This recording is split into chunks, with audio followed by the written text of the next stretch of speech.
declarações feitas pelos convidados do canal Verdades ou Mentiras são de inteira responsabilidade de cada um deles e não refletem necessariamente as opiniões do apresentador, da equipe de produção ou do canal como um todo. O conteúdo apresentado tem caráter informativo, investigativo e opinativo, não havendo compromisso com a veracidade absoluta ou a exatidão de todas as falas expressas durante os episódios. Se você se sentir ofendido ou tiver qualquer dúvida ou questionamento sobre o que foi dito neste vídeo, pedimos que entre em contato conosco para esclarecimentos.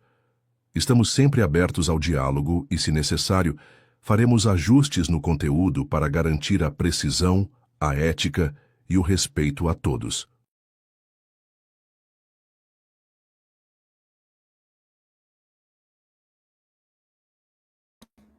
Aê, salve, salve, galerinha! Seja todo mundo bem-vindo a mais uma live aqui no canal. E hoje, né, pessoal, vamos fazer aqui um react, né, do Erblin com o Engiléu, né? E vamos ver se houve despreparo dos dois, o que aconteceu. O Ari vai estar aqui para nos falar, né? Então, quem estiver chegando, marreta o like, se inscreve no canal, manda superchat e os canais do Ari aqui, o Reduto Cético, vai estar embaixo na descrição também. Eu vou passar um pouquinho para ele falar, né, qual é a proposta de hoje, e a gente vai começar o react. Depois a gente vê a possibilidade de entrar algumas pessoas mais pro finalzinho. A gente vai fazer algo mais estruturado, né? Mais lisinho, mais planejado. Fala aí, Ari. Acho que deu uma travada ali pro Ari. Boa tarde, Shaolin, boa tarde a todos. Olá. Espero que estejam todos bem. Enfim, vamos reagir a um conteúdo. Não é muito grande, mas ele possui muitos pontos que merecem ali uma resposta, né? Enfim, algum esclarecimento, de modo que se justifica esse diálogo aqui em torno desse trecho ali do debate ali entre o Eberlin e o engenheiro Léo. Bacana?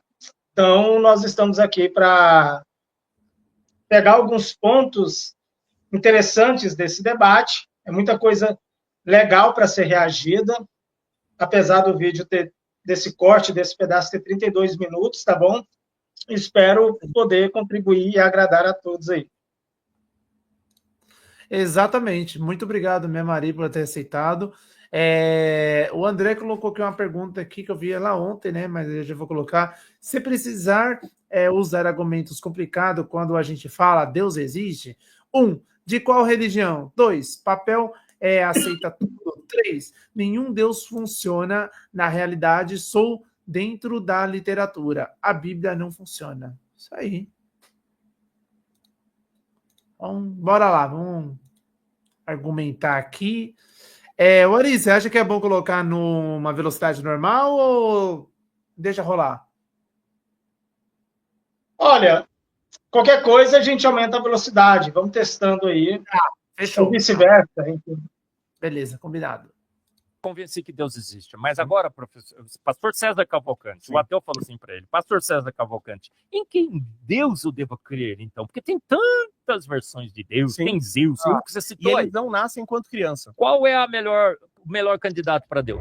Deus existe, professor? Eu tenho uma palestra, gente, eu tenho uma palestra que eu falo sobre a existência de Deus. Deus não existe. Deus não existe, viu, Léo? Deus não existe. Deus é.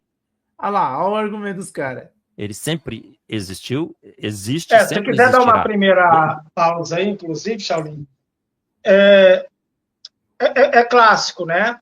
Deus não existe, Deus é. Isso deriva de uma concepção até escolástica, uma concepção já, né, antiga, de que todas as criaturas dependem para a sua existência de participar da existência de Deus. Todas as criaturas existem porque participam de Deus, melhor dizendo. Né? Sim. Agora, Deus é o ser para qual a sua existência, né, é o ser cuja sua existência já está contida na sua essência. Então, enquanto as criaturas, os entes, existem de modo derivado, Deus existe, né, a sua existência já está na sua essência. Então, Deus existe e a sua existência é a sua própria essência, né? Deus existe por essência. Deus existe nesse sentido diferente de existir, né? Que se enquadra ali com aquilo que a gente pode até chamar de pluralismo ontológico, que eu posso explorar depois, se eu achar necessário, mas enfim. Então, diferente do modo de existência da criatura, que existe porque participa de Deus, ou seja, na criatura, em nós, por exemplo, a nossa existência não se confunde, não é idêntica à nossa essência. Entende? Em Deus, não. Deus nós somos por dependência, Deus é por si, por sua essência, por isso Deus é. E em Deus a sua existência se confunde com a sua essência. Em Deus, sobretudo mediante a doutrina da simplicidade divina, a sua existência é idêntica, numa identidade numérica, à sua essência. Não há distinção entre existência e essência, ou, se alguém preferir, entre existência e natureza em Deus. Bacana? Então, Deus, ele apenas existe. Ele tem existência independente e necessária.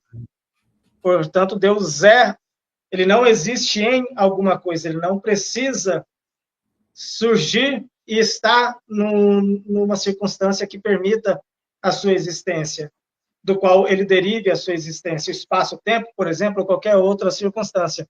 Deus simplesmente existe como a entidade fundamental da qual todas as demais derivam, né? Então, essa é uma noção que tem filiação nesse tipo de tradição, de pensar Deus como tendo uma natureza extremamente simples, né? Deus não possui partes físicas, até porque o Deus não é físico. Deus não possui partes metafísicas. Em Deus não há, por exemplo, distinção entre ato e potência, não há distinção entre forma e matéria, até porque nele não há matéria. Nele não há distinção entre essência e existência. Todos os atributos de Deus são idênticos entre si, e esses atributos são idênticos a Deus, de modo que eles formam uma única unidade, né? E Deus é, portanto, perfeito. Ato puro, perfeitíssimo, e, enfim, sem distinções, talvez distinção lógica para alguns modelos de simplicidade divina, né? Mas não há outras formas de distinção. Portanto, Deus não estaria também no espaço e no tempo, de modo que ele não é físico, né? Portanto, ele não tem partes espaciais, partes temporais, pelo menos para alguns aspectos, para algumas doutrinas, tá bom? Então, Deus, ele não tem o mesmo nível de existência que as criaturas que dependem dele. Ele é o chão, digamos assim, metafísico da realidade, né, do qual todas as outras entidades derivam. Ele é, digamos, o axioma, isso aqui é uma palavra minha, tá? É ontológico, digamos assim, ele é uma base fundamental da existência, portanto, sua existência não depende de mais nada, ele só é, né? Mas, enfim, pode seguir aí, se quiser. Não, show de bola. O André aqui, a galera tá chegando aos poucos, galera que estiver chegando, marreta o like, quem puder mandar superchat de 2, 3, 5, 10 reais ajuda bastante para impulsionar a live.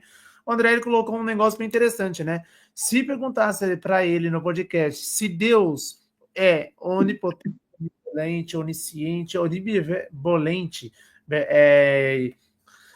então pode deixar crianças serem né? Todo mundo já entendeu? O que será que ele responderia essa contradição? Muito bom, muito bom. Ia ficar no dilema, né? Ele ia fazer o embromation, né? Que a gente conhece. Ele nem existe, porque você fala, é alguma coisa que passou a existir, certo? Sim. Deus é. Deus é uma obrigatoriedade de lógica, de filosofia e de teologia. Negar a Deus é negar a lógica, a filosofia, a teologia evidentes. Não dá para não crer em Deus. Eu não creio em Deus, viu, Léo? Eu tenho certeza absoluta que ele existe. Ah, eu não pronto. tenho o direito de duvidar de Deus. Dá uma Você pausa também aí, não deveria ter. Ninguém deveria ter o Shaolin. direito de duvidar. Ele diz, quer ver? Volta um pouquinho aí, volta uns 10 segundos apenas, se você puder. 10 segundos? Calma Uma aí. nuance importante aí. Aqui. Viu, Léo? Eu tenho certeza absoluta que ele existe. Eu não tenho o direito de duvidar de Deus. Volta só um Você pouquinho mais para o pessoal ouvir, só uns 5 segundos mais. Tá.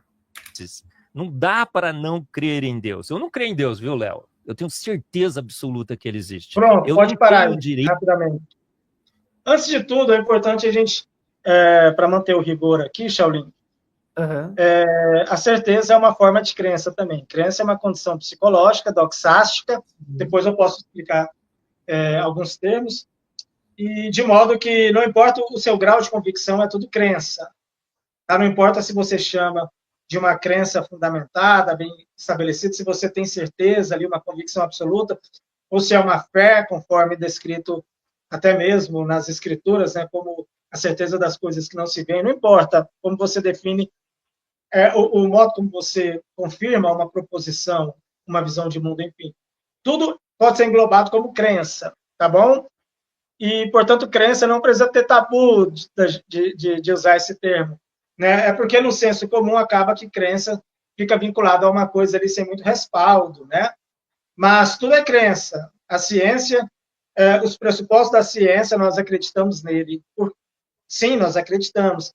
Mesmo nos pressupostos da lógica, nos axiomas, nas verdades necessárias, né, do qual não poderíamos nos esquivar ali de ter alguma certeza, isso é uma crença, não deixa de ser uma crença. Então, crença, ela é um conceito que comporta todos os níveis de convicção, desde um nível fraco de convicção, eu apenas acho, até um nível forte, né, eu tenho certeza. Eu tenho uma certeza apodítica aqui. Isso tudo é crença. Tanto que a definição de conhecimento é uma definição tradicional, claro, crença, conhecimento é uma crença verdadeira e justificada. Depois a gente pode discutir se a palavra verdadeira já está implícita no justificado, porque se é justificado é porque já se pressupõe verdadeiro e essas coisas andam juntos, mas enfim, conhecimento é uma crença verdadeira e justificada. Portanto, o conhecimento é uma crença. Agora, é importante deixar distinto o seguinte, Shaolin. Ele fala que não tem crença, ele tem uma certeza. Vamos excluir isso tudo que eu falei, vamos colocar do jeito que ele falou. Eu tenho uma certeza. Tudo bem. Agora, o fato de você ter uma certeza ou uma crença forte, como eu digo, não implica a verdade daquele objeto que a sua certeza, a qual a sua certeza se dirige. Né? Eu posso ter certeza, uma criança pode ter certeza da existência do Papai Noel, de onde não se segue que há a existência de um ser, objetivamente falando, com as características de um Papai Noel. Ou alguém pode ter certeza, né, da existência de um complexo de divindades que compõe aí um panteão politeísta, de onde não se segue que essas entidades expressam, de alguma maneira, algum nível de existência do modo como aquela pessoa acredita. Né? Portanto, ter certeza não garante alguma coisa. Você pode ter certeza de coisas equivocadas, principalmente porque você pode trabalhar com pressupostos equivocados. Ou há alguma coisa cultural que comunica para você que aquilo é verdade e simplesmente você aceita. Eu posso ter certeza de que o sol vai nascer amanhã e realmente eu acho com muita força que ele vai nascer amanhã. Eu não duvido do conhecimento indutivista. Sempre observamos o sol nascer. Que não sempre observamos. Pode falar. Não, é que tem coisas que, por exemplo, igual a gente já vê muitos argumentos do pessoal, até pessoal aí da academia, né, de alguns acadêmicos geral, né, que eles pegam e falam, eu tenho certeza que Jesus existiu, eu tenho certeza, comprovou. Só que pode ser que não seja, pode ser que seja o outro lado, pode ser que seja outra coisa. Realmente, será que existiu? Não existiu? O que a gente poderia abordar? Entendeu? Portanto, nós podemos ter certeza, e nós temos, de onde não segue que essas certezas encontram ali filiação com a verdade, né? Eu posso simplesmente assumir que o sol vai nascer amanhã e eu acho que o sol vai nascer amanhã com 99,99999% de probabilidade de que ele vai nascer, mas nunca é uma certeza ali absoluta, integral, né? Mesmo que eu possa ter certeza ali psicologicamente, eu tenho certeza e pronto, eu sempre vi ele nascendo, mas o fato de você sempre ver o sol nascendo, por incrível que pareça, não prova que ele vai continuar nascendo. Pelo simples fato de você ter observado determinadas regularidades na natureza, né, que coisas sempre caem, por exemplo, e nós atribuímos isso o nome de lei, né, isso é uma lei e tudo. Disso não se segue, a não ser que nós estejamos falando de leis lógicas, mas mesmo no caso de leis lógicas, pode haver ali algum nível de incerteza, digamos assim, para algumas concepções, pelo menos, mas principalmente no caso das leis físicas, das regularidades físicas, das leis que operam no mundo físico, na natureza, por mais que nós estejamos certos delas, de que a gravidade vai continuar funcionando e que ela age em todos os lugares do universo e tudo mais, e realmente nós acreditamos muito nisso, mas não é uma certeza matemática, uma certeza lógica, ele não é uma certeza axiomática, não é uma, né, aquilo não é uma verdade apodítica, nós podemos estar errados, por mais que nós tenhamos certeza. Eu tenho certeza, psicologicamente falando, que o sol vai nascer amanhã, mas pode ser que ele não nasça, porque certeza e conhecimento é diferente. Conhecimento significa que você pressupõe que atingiu a verdade daquilo. E eu não posso garantir que a minha certeza, só porque é uma certeza, atingiu a verdade de que o sol vai nascer amanhã. Pode ser que as leis do universo, de alguma maneira, se multipliquem de uma hora para outra, ou ocorra algum acontecimento cósmico que impeça a Terra de continuar girando e o sol nascer amanhã. Isso é improvável, mas não é logicamente impossível. E aquilo que não é logicamente impossível pode de alguma maneira, é pelo menos possível. Então, apesar de eu ter, psicologicamente falando, uma certeza de que o sol nasce amanhã, isso não é um conhecimento absoluto, né? Então, certeza, mesmo de coisas muito aparentemente óbvias, elas não significam que você possui conhecimento acerca daquilo. Quanto mais quando a gente está falando, né, de uma entidade supostamente transcendente, que no caso do Eberlin, o deus da cultura vinculado à religião dele. Nesse caso, as certezas são muito mais movediças ainda, né? Mas pode seguir. Legal. Galera que estiver no chat aí, depois que quiserem mais para frente, depois de umas 40 minutos aqui de live, né? Quiserem subir, a gente tá aí para a gente liberar aí o link aí. Lembrando que eu fico aqui até às 5h10, tá, pessoal? Então, quem puder ajudar, compartilhar, mandar para os amigos aí, para participar da live, será de bem-vindo. De duvidar de Deus. Você também não deveria ter, ninguém deveria ter o direito de duvidar de Deus. Porque, olha, existem argumentos filosóficos, científicos e teológicos de lógica que nos remetem obrigatoriamente a concluir que Deus existe. Posso falar de algum deles? Pode, à vontade. Uma hora. Vou falar do argumento cosmológico, que é o que eu mais gosto, certo? Um argumento filosófico, cosmológico, que diz o seguinte: todo efeito tem uma causa. Você concorda também, certo, Léo? Sim, todo efeito tem uma causa, certo? Dá uma pausa rápida aí, Paulinho. Fala aí. É claro que quando você diz todo efeito tem uma causa, você força a questão, porque a palavra efeito possui como termo correlato, causa só é efeito onde há causa, e vice-versa. É claro que se você postula que um fenômeno ou um objeto, um ser qualquer, é um efeito, você já está implicado ali nessa postulação que há uma causa, ainda que não haja, ainda que não seja verdade. Mas, pelo menos na ideia, há uma causa. Então, é claro que todo efeito possui uma causa, porque a palavra efeito, ela deriva de uma relação de causalidade. Portanto, se é efeito, é óbvio que é causa, né? Os argumentos cosmológicos, eles não começam exatamente assim, todo efeito possui uma causa, não. Por quê? Por conta disso que eu acabei de falar, porque é óbvio, é circular, é óbvio que todo efeito possui uma causa. Então, o modo como o Eberlin abre esse argumento dele é um modo viciado, não é um modo interessante. O modo que, geralmente, os argumentos cosmológicos, principalmente esse tipo de argumento que ele vai abordar, que seria mais parecido com o argumento cosmológico Kalam, o modo como a primeira premissa dialoga ali é dizendo que aquilo que tem um começo possui uma causa. É diferente. Ari, mas aquilo que tem um começo não é um efeito? Não necessariamente, eu posso explicar. Por que não se segue do fato de que algo começou, necessariamente possui uma causa, por incrível que pareça. Há outras vias, a gente pode dialogar isso depois. Mas o fato é que há uma diferença substancial entre a premissa que diz aquilo que possui começo, possui causa, da premissa do Eberlin, que diz que aquilo que é um efeito tem uma causa, porque é óbvio que aquilo que é um efeito possui uma causa, uma necessidade semântica, inclusive. Não, show de bola. É isso mesmo. Vencer um deus, o armamento do tempo é bizarro de forte. É desigual. Exato. Isso mesmo. Deixa eu voltar aqui para a galera. Aí.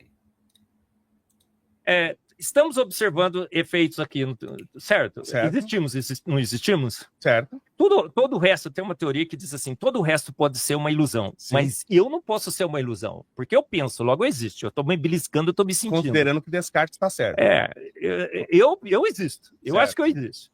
Então, se eu existo, eu sou o último efeito. Dá uma pausa rapidinho aí, Paulinho. E aí ele trouxe um pedaço aí do cogito, né? Cogito ergo sum. Enfim, e o Léo, ele até falou uma coisa certa aí, que eu considero assertiva, né? Considerando que Descartes seja certo. Porque, de fato, o cogito ergo sum, né, o penso logo existo, elaborado por Descartes, ele possui críticas filosóficas, né? Ele não está isento, por mais óbvio que pareça, a ideia de que, né, eu duvido, se eu duvido, eu estou pensando, penso, logo existo, porque precisa haver uma substância que pense, blá, blá, blá, né? Por mais que pareça óbvio, não é uma verdade apodítica ainda, não é uma verdade que você possa assumir que é uma verdade ali absoluta, isenta de, né? A única coisa que a afirmação penso, logo existo, prova é que há pensamento. E não que algo que seja a matriz desse pensamento existe. Ele prova que há pensamento, aquilo que pelo menos você denomina de pensamento. Tem alguma coisa, né? Tem uma causa, né? Quando você diz que está provado o pensamento, você tem qualias, enfim, você tem coisas que você chama ali de pensamento, conteúdo do pensamento, tudo. Isso está provado, isso nos é dado diretamente, né? Mas disso que nos é dado diretamente, nessa essa crença básica que nós temos e que, portanto, para nós, ela funciona como um conhecimento ali direto também. Disso, você inferir que há um self em você, um eu em você que existe e que é a matriz desse pensamento, não se segue, por incrível que pareça. A não ser que você esteja chamando o próprio conteúdo desse pensamento de você.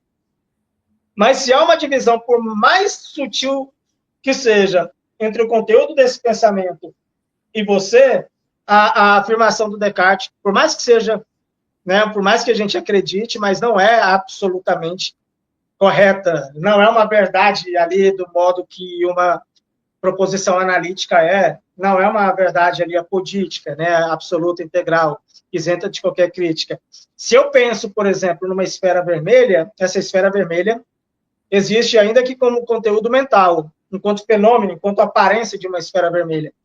Mas isso não prova que há qualquer outra coisa além dessa própria esfera vermelha. A gente deduz e acredita, bacana. Ninguém nega, ninguém aqui é solipsista, ninguém aqui é tão radical ao ponto de achar que não existe. Mas não é uma prova absoluta e radical, do modo como Descartes, por exemplo, ele quer construir um edifício de conhecimento que parte de verdades apodíticas ali, verdades básicas, para chegar em outras verdades derivadas. Só que isso, por incrível que pareça, ainda não é uma verdade básica, né? Do fato de eu pensar, de eu ter uma dúvida, de eu, sei lá, perceber uma esfera, de eu ter a aparência de uma esfera, qualquer coisa que seja, do fato disso acontecer e isso ser um fato, não se segue que há um eu ali produzindo isso, por incrível que pareça. Para eu ter essa crença, eu preciso de outros pressupostos de mundo.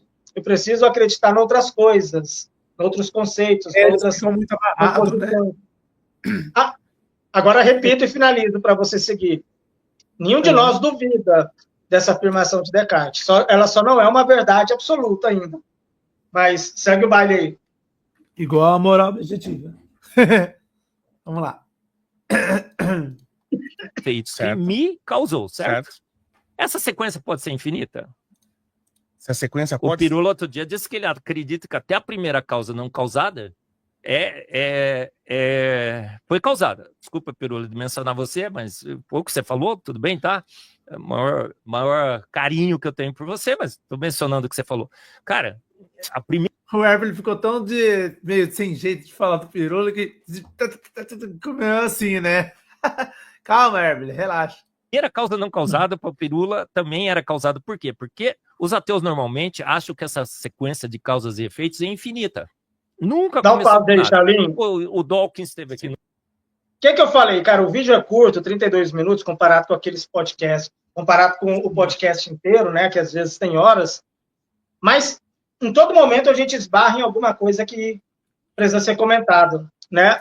Ele generalizou que os ateus acreditam em regressão infinita. De que um evento é precedido por outro, que é precedido por outro, ou seja, uma coisa é causada por outra, é causada por outra.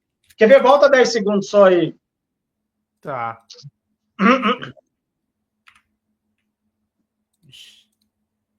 De causas e efeitos também era o que você falou, tudo bem, tá? É o maior carinho que eu tenho por você, mas tô mencionando o que você falou. Cara, a primeira causa não causada para o Pirula também era causada por quê? Porque os ateus normalmente acham que essa sequência de causas e efeitos é infinita. Nunca começou com nada. Não é verdade isso. Os ateus, alguns podem sim achar, mas não, isso não é uma generalização. Os ateus, falando os ateus, incluindo todos numa caixinha só, como se todos dissessem, afirmassem que há uma cadeia infinita aí, e o modo como o Eberlin coloca essa cadeia de eventos é uma cadeia temporal, né? A gente chama também de cadeia diacrônica, ali, série diacrônica, se desenrola no tempo, né? Isso não é verdade. Eu estou parando toda hora aqui, mas é porque o vídeo é curto. Eu até estabeleci com o Shaolin, né? Eu vou poder ficar aqui, eu até perguntei para o Shaolin de que hora até que hora, né? Que seria, e das 3h10, se eu não me engano, até às 5, né? E eu me comprometo a ficar pelo menos até às 5. Se eu sair e não tiver terminado ainda, se no momento que chegar minha hora de sair não tiver terminado ainda o React, eu acho que já terminou, mas pode ser que não tenha terminado, o pessoal que vier a subir, o Shaolin, pode continuar conversando, reagindo o resto aí, não tem problema nenhum. Até às 5, né? Aí daqui uma hora a gente libera, né, para ver se a gente queira subir, né? Se alguém queira ir, alguém da filosofia ou alguém para comentar alguma coisa, para a gente não perder o foco do React. E aí depois seria legal o pessoal reagir também, esses pedaços com você ou com outras pessoas, da onde a gente parou também, porque faz uma sequência, aí indica o canal lá, tal, não sei o quê. Eu acho que fica legal assim também. Exato. Mas eu não quero, em prol de terminar rápido o React e cumprir meu tempo aqui, tendo reagido o vídeo inteiro, pular partes que eu acho interessantes. Eu prefiro, ainda que demore um pouco mais, comentar partes interessantes, né? E, pois é, cara, isso não é uma verdade. Sinto informar, Eberlin. Não é verdade que os ateus, de maneira generalizada, endossam essa tese de que há uma sequência de causas infinitas, né, no sentido regresso, né? Ou seja, não se segue. Pelo contrário, boa parte dos naturalistas... E aqui, quando eu usar o termo naturalista, eu estou usando ele meio que como sinônimo de ateu, para não ter que ficar toda hora, né? Apesar, evidentemente, de haver diferenças, né? Sobretudo de definições. São conceitos diferentes, mas que caminham muito juntos. Então, quando eu falar ateu, às vezes eu posso estar falando naturalista, mas está tudo mais ou menos ali no mesmo barco ali. Então, assim, muitos naturalistas afirmam que há, sim, um limite, né? Antes do qual não há uma causa precedente. Bacana? Nem todos os ateus endossam a ideia de que há uma regressão infinita. Pelo contrário, muitos ateus concordam que o infinito atual, ou o infinito real, é logicamente impossível. Outros filósofos vão dizer que não, né? Eu posso tratar disso agorinha. Mas nem todos os ateus engolem. Por quê? Porque isso é uma questão lógica, que implica também problemas matemáticos. Não tem nada a ver se Deus existe ou deixa de existir, porque Deus pode existir ou não com cadeia infinita de causas precedentes ou não. Assim como Deus pode não existir, como eu acredito enquanto ateu, Deus pode não existir com ou sem cadeia infinita, porque se há cadeia infinita seria problemática tanto com Deus quanto sem Deus. E se não há, nós temos argumentos, nós naturalistas, muito bons para mostrar como é que o universo se explica sem necessitar de uma regressão infinita, né? Então, boa parte dos naturalistas se comprometem com a visão de que não há uma regressão infinita de causas, seja infinita no tempo ou seja infinita numa cadeia hierárquica, que a gente pode falar daqui a pouquinho. O que seria uma cadeia, uma série de eventos hierárquicas? São aquelas onde causas e efeitos são concomitantes ali, né? Há explicações mais elaboradas. Eu poderia chamar de cadeia essencialmente ordenada. Enfim, eu poderia falar de cadeias onde há membros mais fundamentais, e esses membros mais fundamentais, eles fundamentam a existência de alguma maneira, nem que seja em termos de serem causa eficiente mais fundamental, ou apenas de um fundamento ontológico mesmo, mas existe essa cadeia ontológica, né, que não é no tempo, não depende do tempo, e existe a cadeia no tempo, onde causa e efeito são eventos sucessivos, né, e que você pode retroceder até causa infinita no passado, que é o tipo de noção que o Eberlin traz aí, né. Os ateus não se comprometem com nenhum dos dois tipos de cadeia infinita, nem infinita no tempo, numa regressão infinita no passado infinito, e nem numa cadeia hierárquica, desse modo que eu expliquei aqui, né, de membros que são mais fundamentais, né, que são numa hierarquia ali de fundamentalidade, né?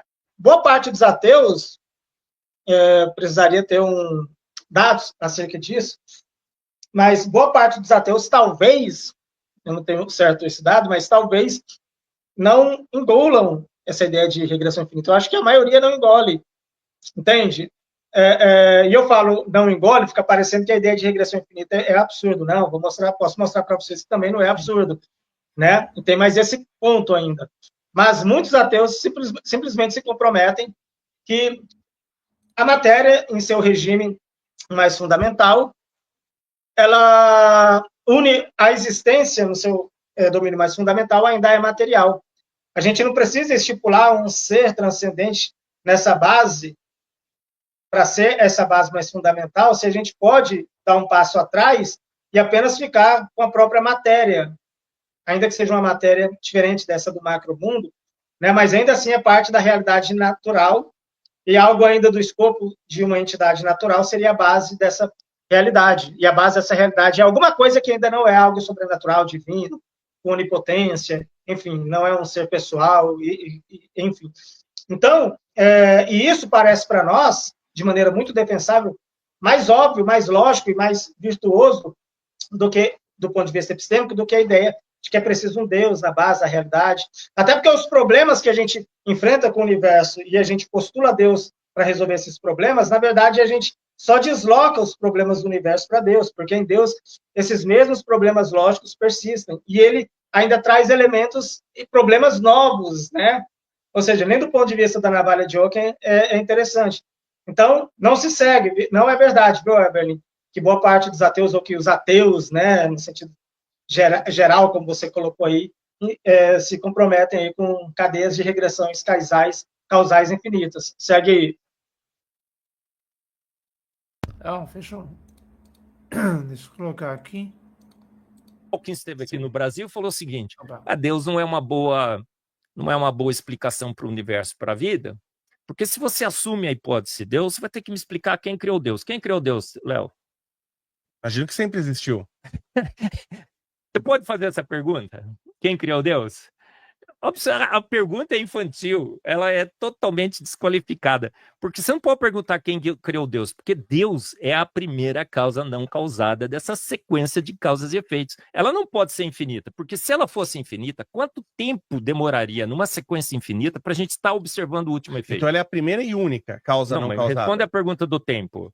Se a sequência é infinita, quanto tempo demoraria para a gente estar observando o último efeito nessa sequência? Infinitamente. O tempo infinito existe? A gente acredita que não. Claro que não. Quantos Mas efeitos? pode ser que sejamos errados.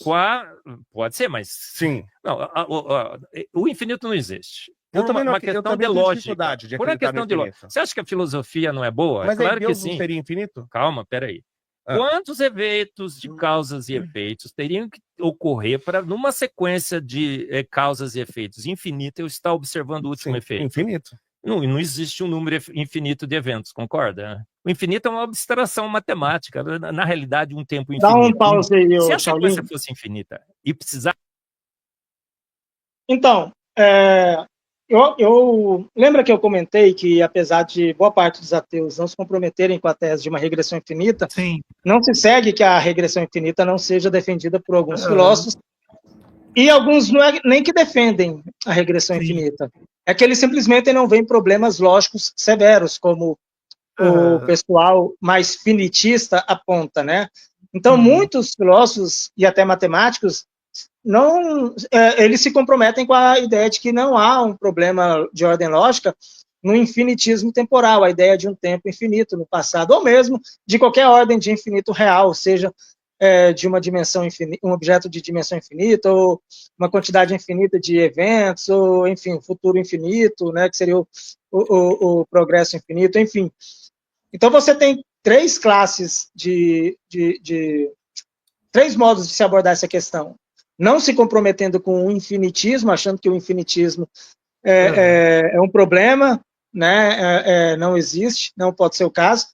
Outro é indo para o lado diametralmente oposto e se comprometendo com o infinitismo, achando que ele pode ser o caso, achando que cadeias infinitas, seja ontológicas e metafísicas, como é o caso da discussão aqui, ou mesmo epistemológicas, que são verdades que são justificadas por outras verdades mais básicas numa regressão infinita, não importa. Alguns filósofos vão se comprometer com com algum tipo, pelo menos, de infinitismo, e outros simplesmente suspendem o juízo, que seria uma terceira forma de abordar, e dizem, eu não me comprometo com o infinitismo, mas também não posso endossar as afirmações do finitismo. Eu simplesmente acho que o infinitismo não é logicamente impossível, mas eu não sei se ele é verdadeiro. Então, você tem esses três modos de abordar essa situação que envolve o infinitismo. Tá? Repito, tanto o infinitismo metafísico quanto o infinitismo epistemológico, que tem a ver com uma regressão de justificações, né, de proposições que vão justificando outras proposições mais fundamentais, ou crenças mais fundamentais, que até uma regressão infinita de crenças, né? Uma proposição, ou seja, uma crença que é justificada por outra crença, que por sua vez só é verdade porque ela é justificada por outra crença, numa regressão infinita. Então, isso seria uma regressão epistemológica, grosso modo, né? Já que não é o foco nosso hoje. Então, tem filósofos que se comprometem com esse tipo com algum nível de infinitismo, ou com todos os níveis de infinitismo, e alguns simplesmente ficam na dúvida, o que já é alguma coisa, porque ficar na dúvida, ou seja, dizer que não sabe se o infinitismo é ou não é, pelo menos te faz comprometer com a ideia de que, pelo menos, impossível não é, porque senão ele não suspenderia o juízo, né? Então, há boas defesas em relação aos três pontos. E eu indico para o pessoal procurar aí alguns filósofos analíticos contemporâneos que trabalham essa ideia da possibilidade de infinito, seja numa cadeia temporal, ou seja, infinito numa cadeia ontológica, que eu mencionei aquela hora, ou seja, algum nível de infinito, né? Um deles é o Alex Malpass. O Alex Malpass, ele é um filósofo analítico que trabalha muito essa questão, e ele vai desconstruir os argumentos contra a ideia da possibilidade de um infinito, de uma regressão infinita. O Hotel de Hilbert, né, que é uma analogia que muitos detratores da ideia do infinito utilizam, né? E o Hotel de Hilbert, eu não vou entrar nele muito a fundo, porque a gente tem muita coisa ainda para reagir, e eu vou ficar até às 5 horas, mas algumas pessoas aqui talvez conhecem, né, esse argumento do Hotel de Hilbert. Quem não conhece, é fácil encontrar na internet, bacana. Inclusive, há um artigo interessante do Alex Malpass em contribuição com o filósofo Wes Morriston, em que os dois trabalham, né, num artigo muito importante, essa ideia do infinitismo, essa ideia da possibilidade de uma regressão infinita, de uma cadeia de eventos infinitas, mostrando que os argumentos contra a ideia do infinitismo ela tem são argumentos que possuem seus problemas, e mostrando também uma simetria no sentido de que os mesmos problemas apontados por filósofos na ideia de uma regressão infinita, né, o pessoal que critica a regressão infinita, esses problemas que eles apontam na ideia de regressão infinita, as contradições que eles observam na ideia de regressão infinita, o Wes Morrison e o Alex Malpass vão mostrar que esses mesmos problemas incorrem também com a ideia de um progresso infinito, né? Ou seja, se é periclitante a ideia de um passado eterno, se é impossível, então seria impossível o tempo nunca acabar também, seria impossível que eventos se desenrolassem num futuro infinito. O céu, por exemplo, né, se pressupõe que o céu, que o paraíso cristão seja assim, né, seja uma vida eterna no sentido de um progresso infinito, onde os eventos lá, né, nunca se cessarão. Isso seria uma espécie, um exemplo de progresso infinito. O nosso próprio universo, se ele não tiver um fim no tempo, significa que nós teremos uma progressão, um progresso infinito, ou seja, um futuro infinito. E o Alex Malpass e o Wes Morrison mostram que o futuro infinito incorre nos mesmos problemas lógicos que o passado infinito. E todos os problemas que filósofos, inclusive esse que o Eberlin começou a avançar aí, né, da questão de que nós precisaríamos de um tempo infinito para estarmos no presente, e mesmo assim o presente ainda estaria infinitamente no passado e tudo mais. Muitos dos problemas que eles apontam para a ideia de regressão infinita, o Wes Morrison e o Alex Malpass vão dizer que incorrem igualmente para o futuro infinito, é problemático igualmente para o futuro infinito, porque uma vez que não há um término, na suposição de que o tempo não termina, uma vez que não há um término do tempo no futuro, significa que à sua frente, assim como à sua atrás existe uma infinidade de eventos passados, à sua frente, né, todos os eventos futuros irão ocorrer. Ah, não vão, porque qualquer evento no futuro que você escolher estará a uma distância finita do presente e no passado também. Se você voltar para qualquer evento do passado, ainda que seja um passado eterno, qualquer evento, por mais distante no passado que seja, ele se encontra a uma distância finita, a um tempo finito do presente.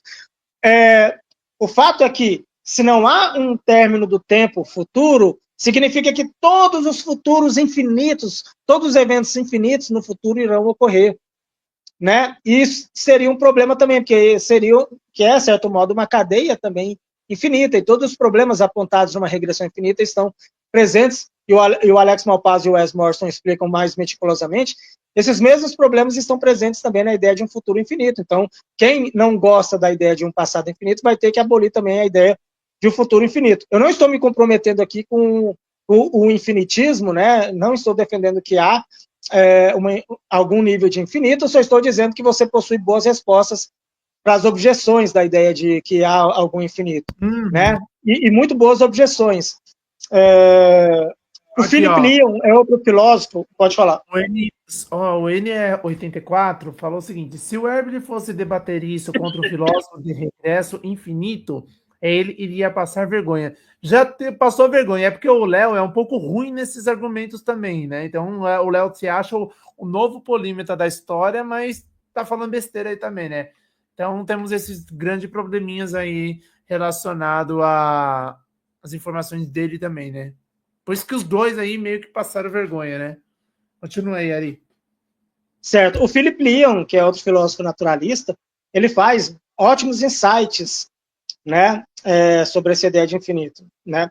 Inclusive o David Ribeiro mesmo, que é um dos tradutores lá do site Pensar Naturalista, né, que muitos de vocês podem consultar aí, lá na Pensar Naturalista tem muitos artigos envolvendo essa ideia, essa questão de regresso infinito e tudo mais. Há muita coisa lá que, de alguma maneira, há muitos textos lá traduzidos falando não só dos pontos trazidos pelo Alex Malpass, mas também pelo Philip Leon, né? Essa ideia de que é impossível um passado infinito, uma série de eventos infinita no tempo. Há muita coisa também na própria Pensar Naturalista, que é um ótimo site brasileiro, traduzido, né? Um desses artigos, se eu não me engano, do Philip Leon também está lá, como é que se fala? O argumento dele, a posição dele, né? A exposição dele nessa discussão. Enfim, então segue o baile aí. Bora. Ó, o NK84. Me inscrevi no canal do Ari, o cara é muito bom. Boa, valeu, galera. Obrigado mesmo. Tá aí também na descrição aí. Quem puder mandar superchat também para ajudar o canal, agradeço. Lembrando, pessoal, amanhã não tem live. Quarta-feira teremos uma live aberta, porém eu vou fazer uns detalhes assim, né? Vou fazer tipo uma horinha para fazer os pontos, né, relacionado à live que teve lá no Daniel Gontijo, do Jonathan Matias. Eu separei aqui todos os pontos para vocês, e aí eu vou pegar, vou questionar algumas coisas, vou colocar em xeque, e aí fica aí o pessoal para debater depois. Inclusive, ô Shaolin, você que está num ambiente aí mais tecnológico, eu estou só no celular aqui. Se você quiser, você manda uma mensagem para o David aí, fala, o Ari está falando de infinitismo do tempo aqui, que você já traduziu alguns textos na Pensar Naturalista. Deixa lá os links lá no chat lá, para movimentar o chat, porque se eu sair daqui, a tela buga, né? E vocês param de me ouvir. Então, se você quiser mandar uma mensagem para o David falando, o Ari está citando o site da Pensar Naturalista, dos negócios sobre infinitismo do tempo, fala só infinitismo. E só que ele não pode colocar os links, porque ele está no celular. Se você quiser entrar lá no chat e colocar os links da Pensar Naturalista que fala de infinitismo, né? Pessoal, a palavra mágica é essa, infinitismo. Né? O Ari está citando, mas enfim, porque aí ele vai poder colocar aí, porque infelizmente eu não posso colocar aqui. Mas pode prosseguir aí. Tá liberado, tá, David? Você me manda aqui. O Michael perguntou se eu tô na gringa. Eu ia zoar, Michael, mas não, eu sou de Guarulhos. Só que, como aqui eu tô no mundo, agora eu tô. Para quem assistiu Sandman, vocês vão entender. A gente tá no mundo e aí eu quero fazer um cenário diferente, colocar aqui o Império Romano. Tudo bem que tem um Homem-Aranha aqui, né? Mas a gente representa o Homem-Aranha com a mesma coisa, a divindade, um deus. Assim, o que eu penso? Uma sátira do que os pessoal da academia fala, que é sobre o Superman, sobre a história em quadrinho. Então, o Homem-Aranha meio que representa isso. Eu acho que vocês já viram em muitos lugares comentando isso. Então, eu fiz a ideia. Deixei o Homem-Aranha como já tá, aí representa esses deuses, essas coisas aí que eles falam que não pode comparar, né? Aqui o Império Romano e as luzinhas aqui pra gente fazer um cenário diferente, fechou? Vamos continuar aqui. De um tempo infinito, se você precisasse de um conjunto infinito de eventos, de causas e efeitos, a gente não estaria observando o último efeito. Os filósofos gregos, é muito bom, eu gosto dele. Os filósofos gregos já se sentaram e já concluíram que a sequência é finita. Nossa, é muita coisa para comentar. Eu quero deixar eles fora da sequência para chegar lá e dar início a essa sequência, a primeira causa não causada. Aristóteles já chegou e concluiu. Oi, pode falar. Eu quero deixar a live fluir mais, mas é muita coisa, cara. É mais do que até eu imaginava. Na verdade, não. O Eberlin está falando que os gregos já haviam concluído da impossibilidade de eventos infinitos. Ele vai começar... Ele citou Aristóteles agora, qualquer coisa você volta uns 10 segundos aí ou 5. Mas, enfim, pior que não. Aristóteles ele não negava a possibilidade do universo ser eterno. Ele postulou um primeiro motor imóvel, mas, sobretudo, numa cadeia que, depois, lá mais para frente, a gente pode chamar de essencialmente ordenada, né? E ele simplesmente postula que há necessidade de um primeiro motor numa cadeia hierárquica, no sentido que eu expliquei agora há pouco, né? Mas, para muitos filósofos, tanto ali na Grécia clássica, quanto, sobretudo, na escolástica, o próprio Aquino, né, na Suma Teológica, enfim, ele não duvida da possibilidade lógica de uma regressão infinita, de uma cadeia infinita no tempo, o que seria uma cadeia acidentalmente ordenada, né, como ele vai chamar, como a gente pode chamar. Ele não duvida de uma regressão infinita nesse tipo de cadeia no tempo, cadeia horizontal, linear, né? Não, por incrível que pareça, muitos filósofos não veem problema lógico nisso. É mais contemporaneamente que a gente vai começar a verificar problemas nisso, né? Então, Aquino vai dizer, já finalizando aqui, não há impossibilidade lógica com a ideia de uma regressão infinita, de que o universo nunca teve um começo. Eu, Aquino, acredito que o universo teve um começo por fé, por obra da fé, né, de que há um Deus que criou as coisas conforme as escrituras. Mas não é uma impossibilidade lógica que as coisas, que os eventos estejam se desenrolando desde um passado infinitamente remoto, né?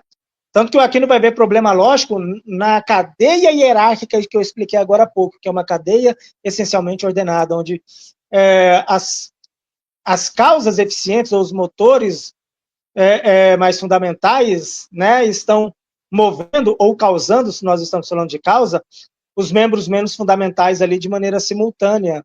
E há uma dependência simultânea desse poder causal, ou seja, um membro, quando eu pego minha mão, movo um bastão de um lado para o outro, e esse bastão move uma pedra, isso tudo ocorre concomitantemente, de modo que vou colocar,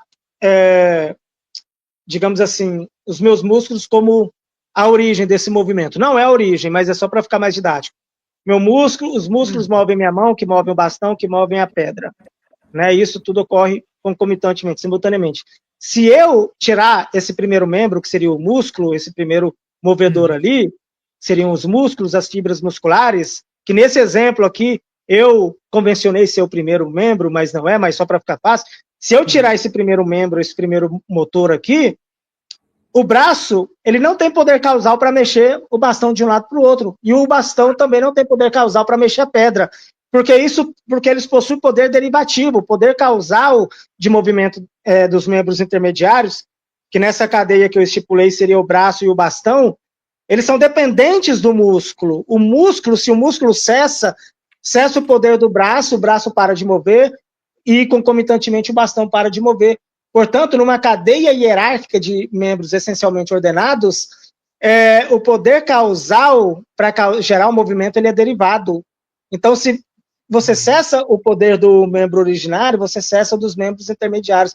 É por isso que, para Aquino, numa cadeia de regressão essencialmente ordenada, né, numa cadeia hierárquica, é logicamente impossível que ela se estenda ao infinito, porque se você estender ela ao infinito, para Tomás de Aquino e para alguns filósofos, você está tirando esse primeiro membro, porque você está jogando esse primeiro membro lá para o infinito, para a distância infinita, digamos assim. Então você nunca chega no primeiro membro. E se não há um primeiro membro, não há membros intermediários agindo, porque, repito, o poder causal dos membros intermediários depende de um primeiro membro, mas numa cadeia infinita não há um primeiro membro. Você está sempre recuando para o infinito, ou para a eternidade, né? Mas no caso aqui para o infinito, porque não estamos falando de cadeia de tempo. Então é por isso que para Tomás de Aquino é impossível uma cadeia infinita, né? Uma cadeia hierárquica, né? De membros essencialmente ordenadas que seja infinita. Né, por conta dessa questão, dessa nuance chamada poder causal, derivado, né? Então, não se segue, viu, Eberlin, que alguns filósofos, mesmo os gregos, achavam impossível uma cadeia infinita de regressão infinita. O que alguns filósofos, inclusive eu acabei de citar o caso de Tomás de Aquino, eles vão achar periclitante, eles vão achar impossível, uma cadeia de regressão infinita, mas uma cadeia de série hierárquica, uma série essencialmente ordenada, uma cadeia onde as causas e efeitos são concomitantes, como no exemplo que eu dei aqui dos músculos, movendo minha mão, que move o bastão, que move a pedra. Nesse tipo de cadeia, para Aquino, por exemplo, você não pode regredir ao infinito, você tem que chegar num primeiro membro. Mas mesmo Aquino não via problema, repito, numa cadeia de regressão infinita no tempo. Ele não acreditava por fé e não pela lógica. Tá? Então, não é logicamente impossível para alguns filósofos que haja essa regressão infinita no tempo. Pode prosseguir aí, Shaolin. Oi, pode falar? Pode prosseguir aí. Ah, beleza. É que eu finalizei. É um motor imóvel. Mas Deus não é infinito? Aula gratuita que eu vou dar dia 11 de agosto, é o evento mais importante desse ano. Pelo menos do meu canal. Nossa, desse cara, velho. Desgrama. Foi uma vez que eu cliquei no negócio, toda vez tá dando propaganda esse maluco. Olha o Kleber colocou. Imagine se todos os filósofos discutindo num barco afundando no meio. Quem criou esse barco? Caralho. A galera tá chegando aí aos poucos. Chega aí o pessoal. O Ronaldo apareceu por aí também. Ele não é infinito, porque o infinito não existe. Então Deus... Deus pode contar um número infinito de estrelas? Se não existe número infinito de estrelas, ele não vai poder contar. Que Deus pode contar um número infinito de estrelas. Em tese, Deus pode fazer qualquer coisa, mas o que eu quero saber é se ele Deus não pode infinito. fazer as coisas que são impossíveis, certo? Então Deus também é limitado. Dá para contar um número. E o Herbert se refutando, porque ele pegou e falou assim, Deus não pode fazer as coisas impossíveis. Ué, então ele é limitado, então ele não seria Deus, certo? Essa parte eu ia pedir para você parar, porque entra eles concatenam a questão do assunto da infinitude, né, do infinito, com a questão já da onipotência. O que Deus pode não fazer em função da sua onipotência? E aí, por que o Eberlin tem um ponto? Porque muitos, até mesmo desde cristãos a ateus, eles têm uma noção um pouco senso comum da ideia do conceito de onipotência. Onipotência não é, pelo menos para boa parte dos filósofos, uma capacidade irrestrita, ilimitada. Ah, não, Ari, mas e a passagem bíblica, Deus é o Deus do impossível? Não, calma. Impossível não tem exatamente a conotação, né, de alguma coisa, de uma impossibilidade do tipo lógica e tudo mais, em si de alguma coisa que é, para nós, para as criaturas, né, para a sua criação, impossível. Né? Não está claro que, porque tem uma passagem lá no meio de zilhões de passagens dizendo que Deus é o Deus do impossível, que a onipotência de Deus, né, havendo Deus e havendo onipotência, ela seja irrestrita. Porque, por exemplo, Shaolin, a onipotência de Deus, ela não pode violar os preceitos da lógica.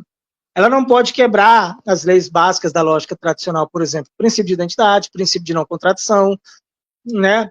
Deus não pode, tanto é que existe até aquele paradoxo da pedra, né? Ah, Deus poderia construir uma pedra tão pesada que nem ele mesmo pudesse levantar, porque se ele não pode, ele não é onipotente, mas se ele pode, então é porque ele conseguiu construir uma pedra que ele não pode levantar, então ele também não é onipotente.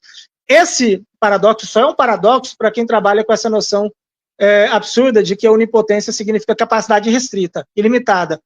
Se onipotência significar capacidade restrita e ilimitada, é um paradoxo mesmo, a onipotência é um paradoxo, o paradoxo da pedra faz sentido e tudo mais.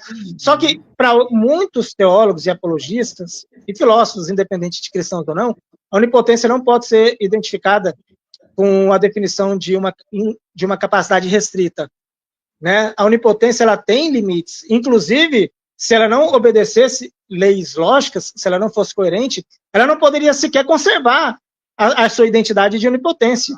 Porque para a onipotência ser onipotente, e não para evitar a onipotência ser algo absurdo, como alguma coisa como onipotência, e a negação da onipotência ao mesmo tempo sob o mesmo aspecto, é preciso que a onipotência obedeça o princípio de identidade, o princípio de não contradição.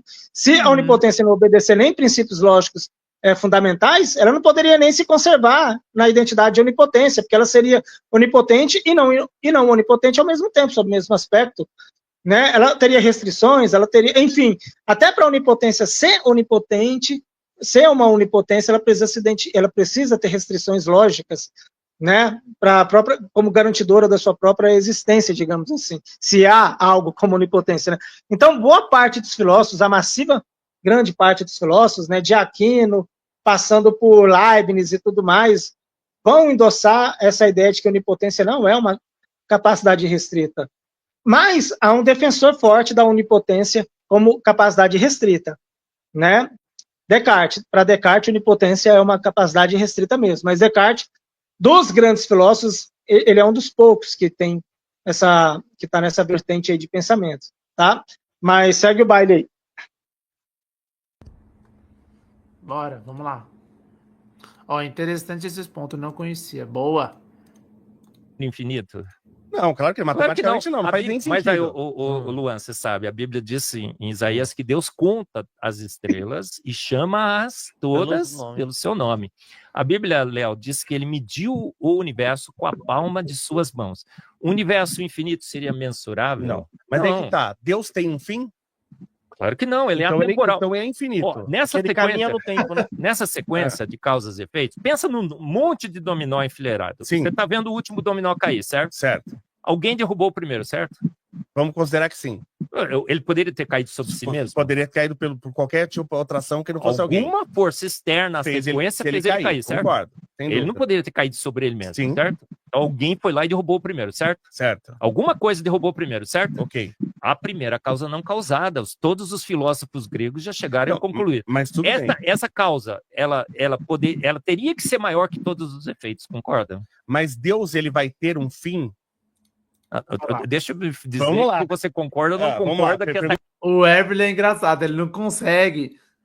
Deus é a soma de tudo que existe no universo. Aí é na sua interpretação. A gente respeita, mas a gente não concorda. Ele diz que não existe infinito e acredita que Deus é infinito. Então, complicado isso, né? Ele não, tipo, não tem o infinito. Aí essa é a resposta do Herbert. Mas Deus é infinito. Ou tem ou não tem. Porra, é um dos dois, né?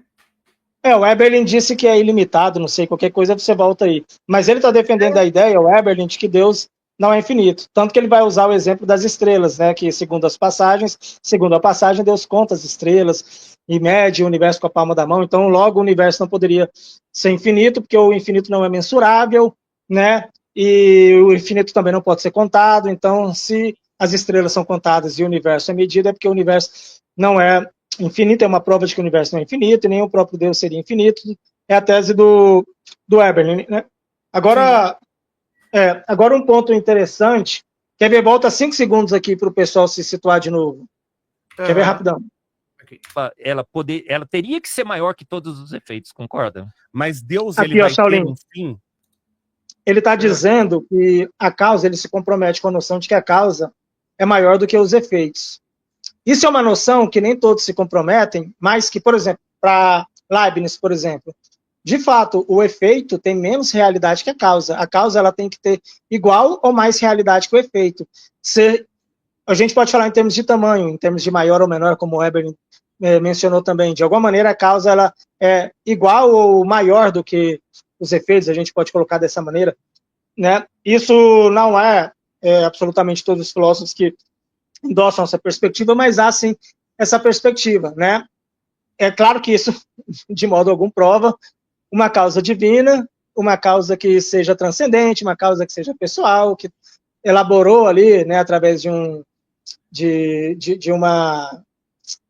algum tipo de objetivo maior a criação da sua criatura, né? Enfim, seria um não certo você assumir que porque a causa precisa ser maior do que o efeito, ou que a causa, é preciso que a causa seja maior do que o conjunto dos efeitos, você, dessa presunção, chegar em Deus seria um tremendo de um flagrante não sector, né? Não se segue.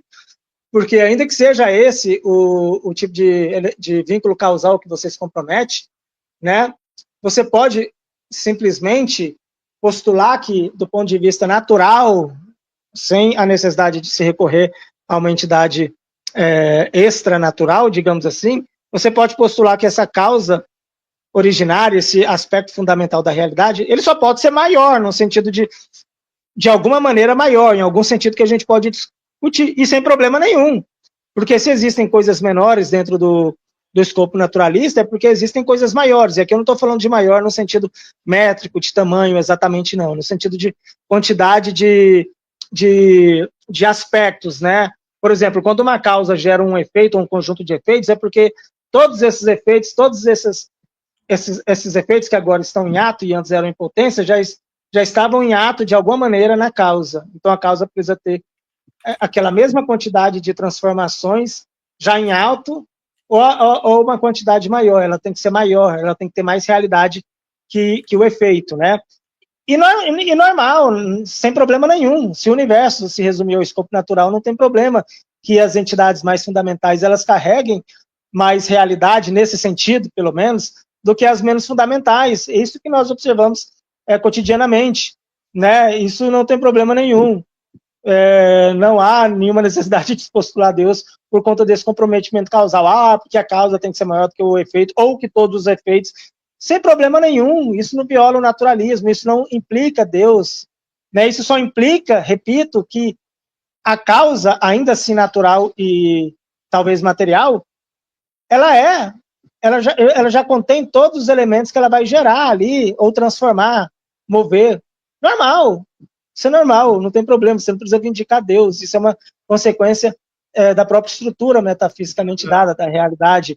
Você não precisa postular Deus para isso, porque tem que ser maior que tudo, tem que ser Deus. Não, isso simplesmente não se segue, né? Se esse modelo de causalidade seu e de muitos for verdadeiro, não se segue que você precisa postular Deus. Só se segue que, como todos nós já sabemos, as causas ou a causa fundamental, ela possui de alguma maneira todos os aspectos daquilo que ela move, transforma e engendra. Normal. Segue aí o Shaolin. Deixa eu dizer Vamos lá. que você concorda ou não Vamos lá. concorda que essa Pergunta- causa teria que ser maior que todos os efeitos, não teria? Essa maior que todos os efeitos? A causa inicial? Sim, porque Não. não existe efeito maior que sua causa. Não, mas É peraí. um princípio de lógica. Não, mas peraí. Uma causa, por exemplo, você até tem, no caso desse próprio exemplo que você usou do dominó, a primeira causa que derrubou o primeiro dominó pode ser, inclusive, insignificante em relação a todo o efeito da queda dele, Mas a gente tem o universo, não tem? certo? Isso tem até uma demonstração matemática disso que O é muito dominó bonita. eu usei como uma analogia. sim. Agora, o que a gente está tentando explicar não é uma sequência de dominós, a gente está tentando explicar o universo. Sim, mas aí Qual o tem que ser tamanho do válido universo? pra Qual o tudo. tamanho do universo? Qual é o tamanho do universo? O universo a gente mede em anos-luz. Em número de estrelas. Aí, Número de Shaolin, estrelas, São rapidamente 20 aqui, bilhões de são 1 trilhão galáxias. de... Não, 20 bilhões. rapidamente aqui, Hum, lembra que eu falei que alguns filósofos se comprometem com esse pensamento sobre a causa, né, que converge com o mesmo pensamento do Eberlin, o que significa que nem todos se comprometem, né, claro.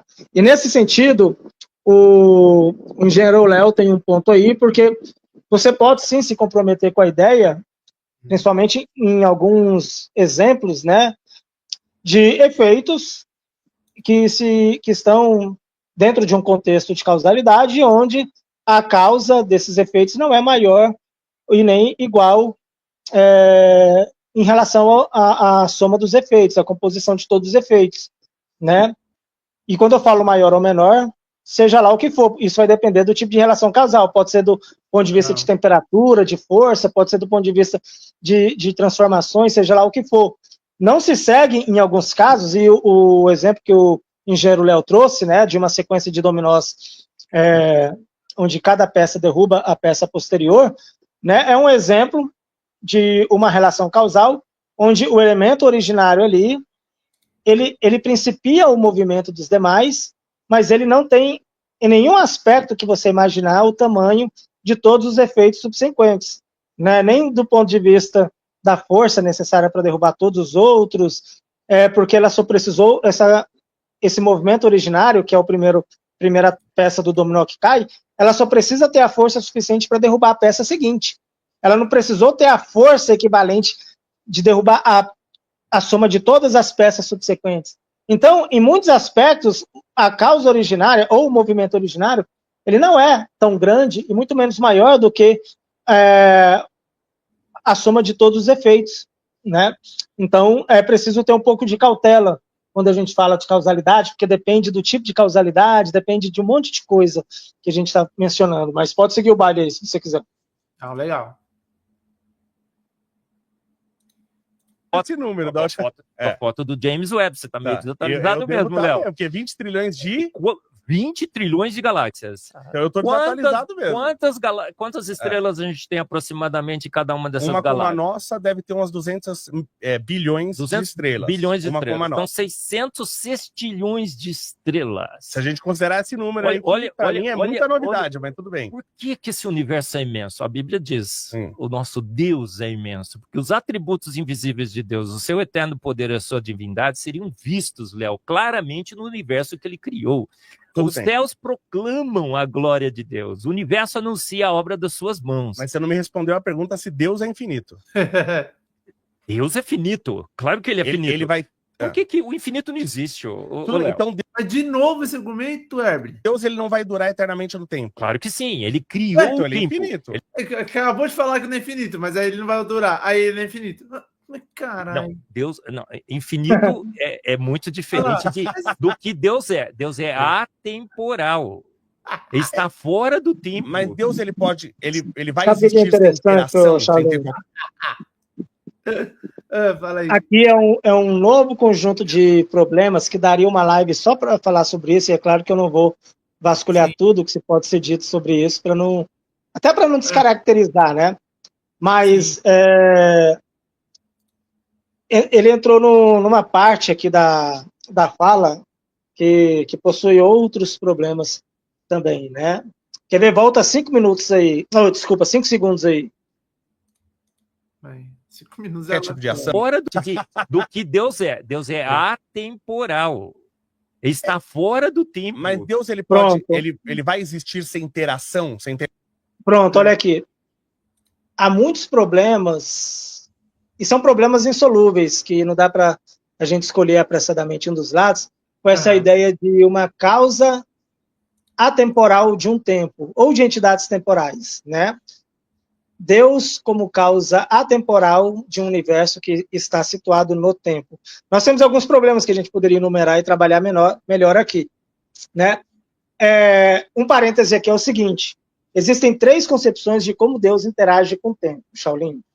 Deus é pensado por alguns filósofos da religião como sendo atemporal, igual o Eberlin e a maioria, inclusive, endossa, né? Deus é atemporal, ou seja, nele não há passagem de tempo, não há sucessão de acontecimentos. Nele, o presente não entra vindo do futuro e abandona o seu ser caminhando para o passado. Não há um fluxo do tempo.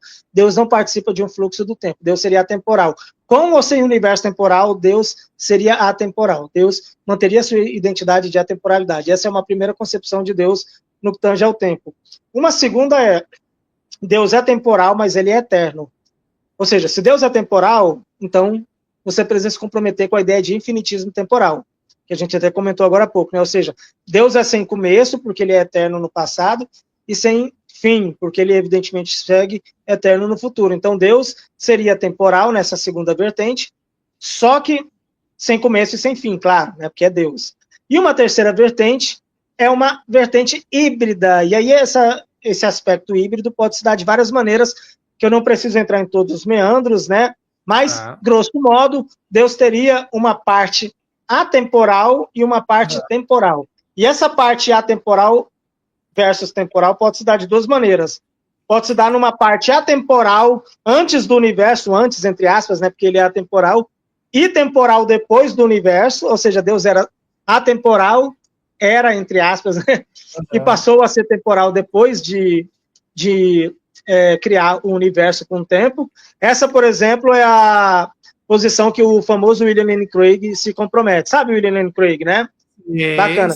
E existe a hipótese híbrida, não no sentido meramente do tempo, mas no sentido de partes. Deus teria uma parte dele, né, um aspecto dele que é atemporal e outro que é temporal, entre aspas, ao mesmo tempo, e não no sentido que eu mencionei antes.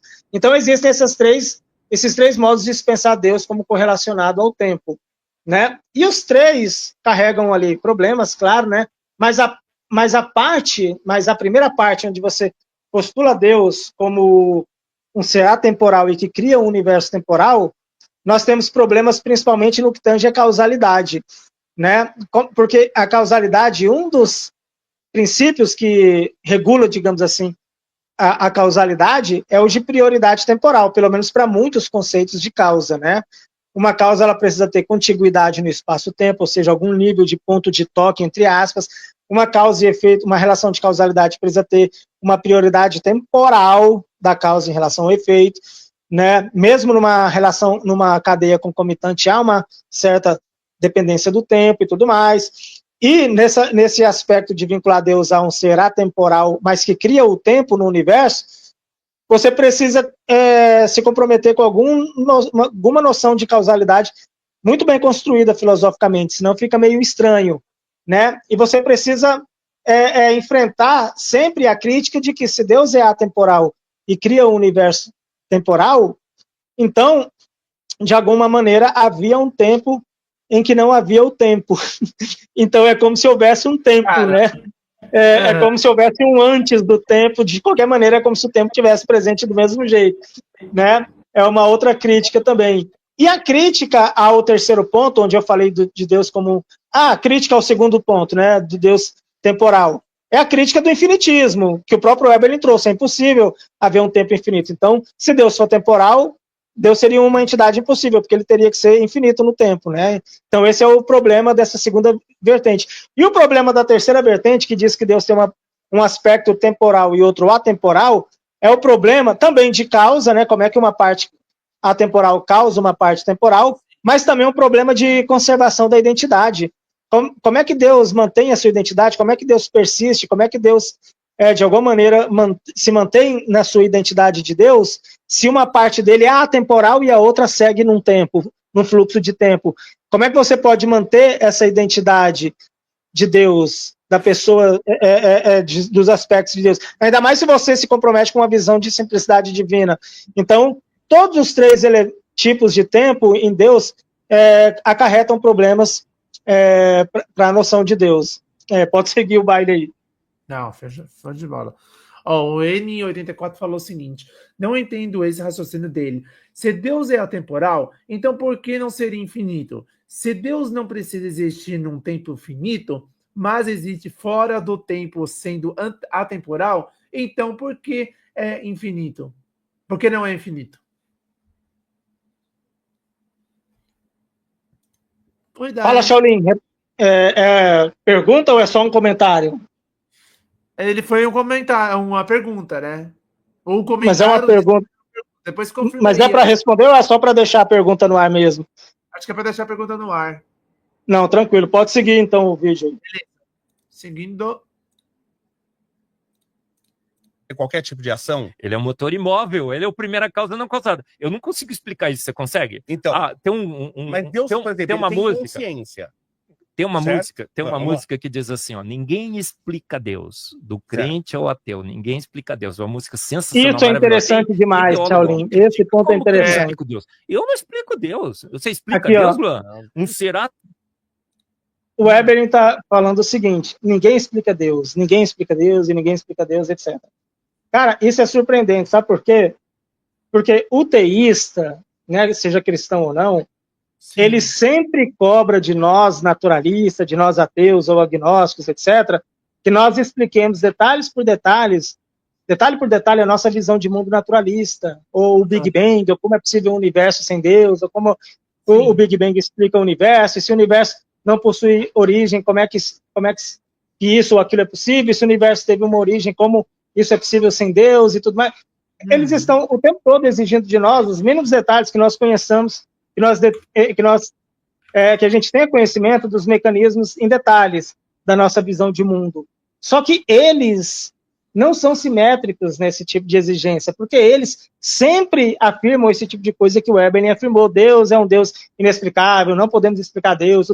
Ou seja, eles exigem que nós tenhamos explicações científicas e filosóficas e lógicas acerca da nossa visão de mundo, mas eles não têm nem no início, nem chegam perto disso, e ainda admitem.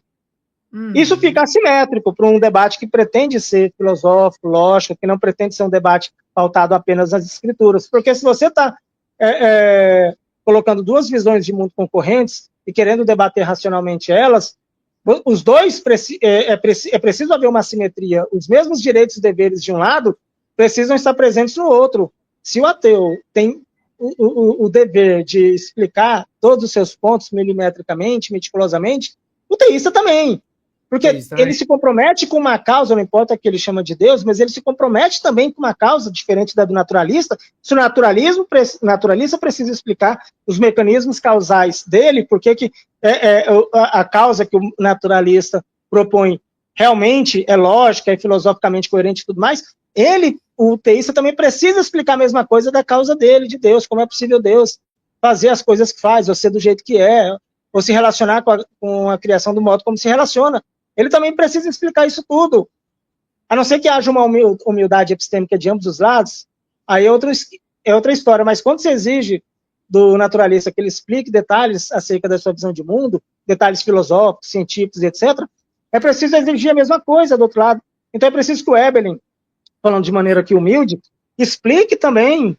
Ele não precisa explicar 100% integralmente, mas explicar de uma maneira mais robusta, bem mais aprofundada, por que as características do Deus judaico-cristão são coerentes, por que é possível existir tal mecanismo causal transcendente, que seria Deus, como é possível a coexistência dessas propriedades em Deus, a onipotência, tudo, como é possível coadunar, compatibilizar um Deus pessoal benevolente e onisciente, onipotente, com a existência do mal desnecessário no mundo, como é possível conciliar que Deus esteja oculto para algumas pessoas, sendo que a presença de Deus na crença das pessoas é um elemento, uma variável importante para a salvação delas. O teísta precisa explicar como é possível que Deus, imaterial, atemporal, espacial, produza o universo que é material, espacial, temporal, sendo que isso não deveria ser logicamente possível. O próprio teísta diz que a mente, que o cérebro não pode produzir a mente, porque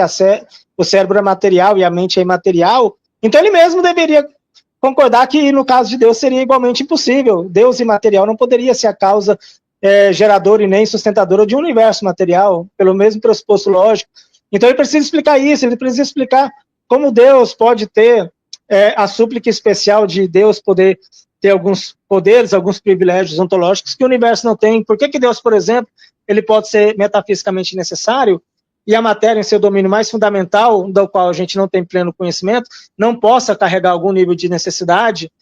Ou por que Deus pode ser um chão da realidade, da existência, né? Algo ao qual tudo o mais depende e a natureza não pode ter essa parte? Por que a lógica não pode surgir ou não pode estar imbricada num universo sem Deus, mas em Deus ela existe, né? Como é possível? Porque se a lógica precisa de algo supremo para existir, então a lógica em Deus, no pensamento de Deus, na onisciência de Deus, precisaria de uma lógica suprema também para existir, entrando numa regressão infinita de lógicas dentro de Deus. Existem muitas coisas que o teísta tem que explicar em Deus, como é possível uma simplicidade divina, que todos os seus atributos sejam ditos de maneiras diferentes, né? Uma coisa é onisciência, outra é onipotência, outra coisa é existência, outra coisa é isso, é amor, pessoalidade, é impassibilidade, é aquilo, mas ao mesmo tempo isso tudo é igual numa identidade numérica. Como é possível um Deus só, explicado em 3 pessoas? Como é possível a união hipostática de Jesus ser plenamente homem e ao mesmo tempo plenamente Deus, sem violar o princípio de identidade? O teísta tem que explicar isso tudo. Não dá para o Weber e a maioria dos teístas falar, Deus não tem explicação, porque fica assimétrico. O ateu tem que explicar tudo, mas ele próprio não explica nada da visão dele, né? Mas, enfim. Sim. Não, perfeito. Deixa eu colocar aqui.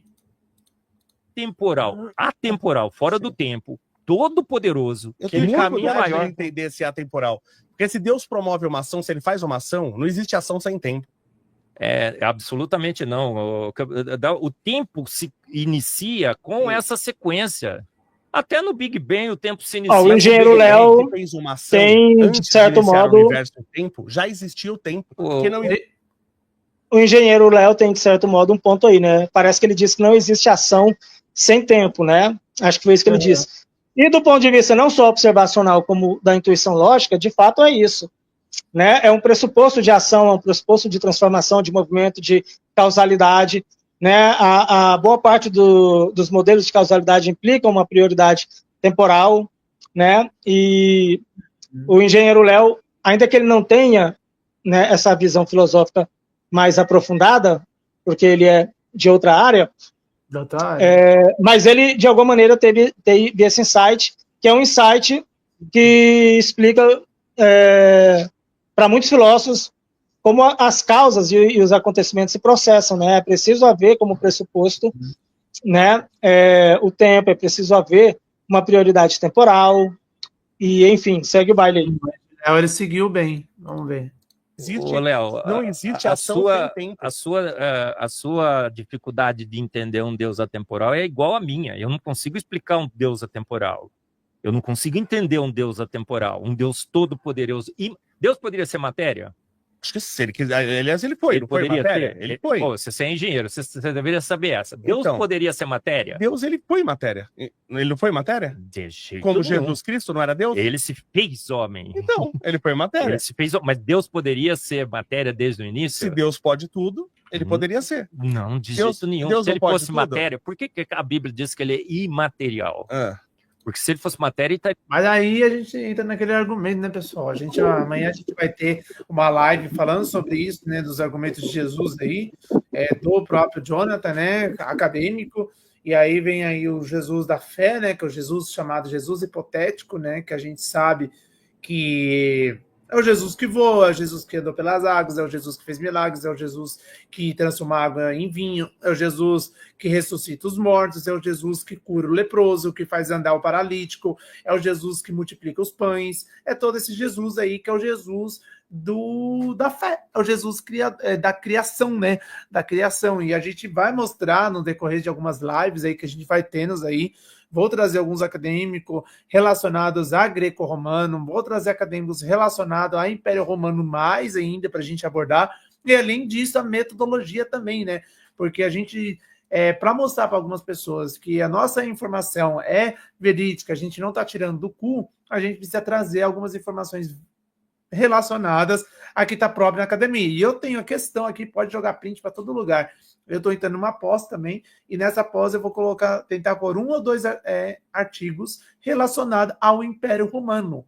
Então a gente já vai começar com isso.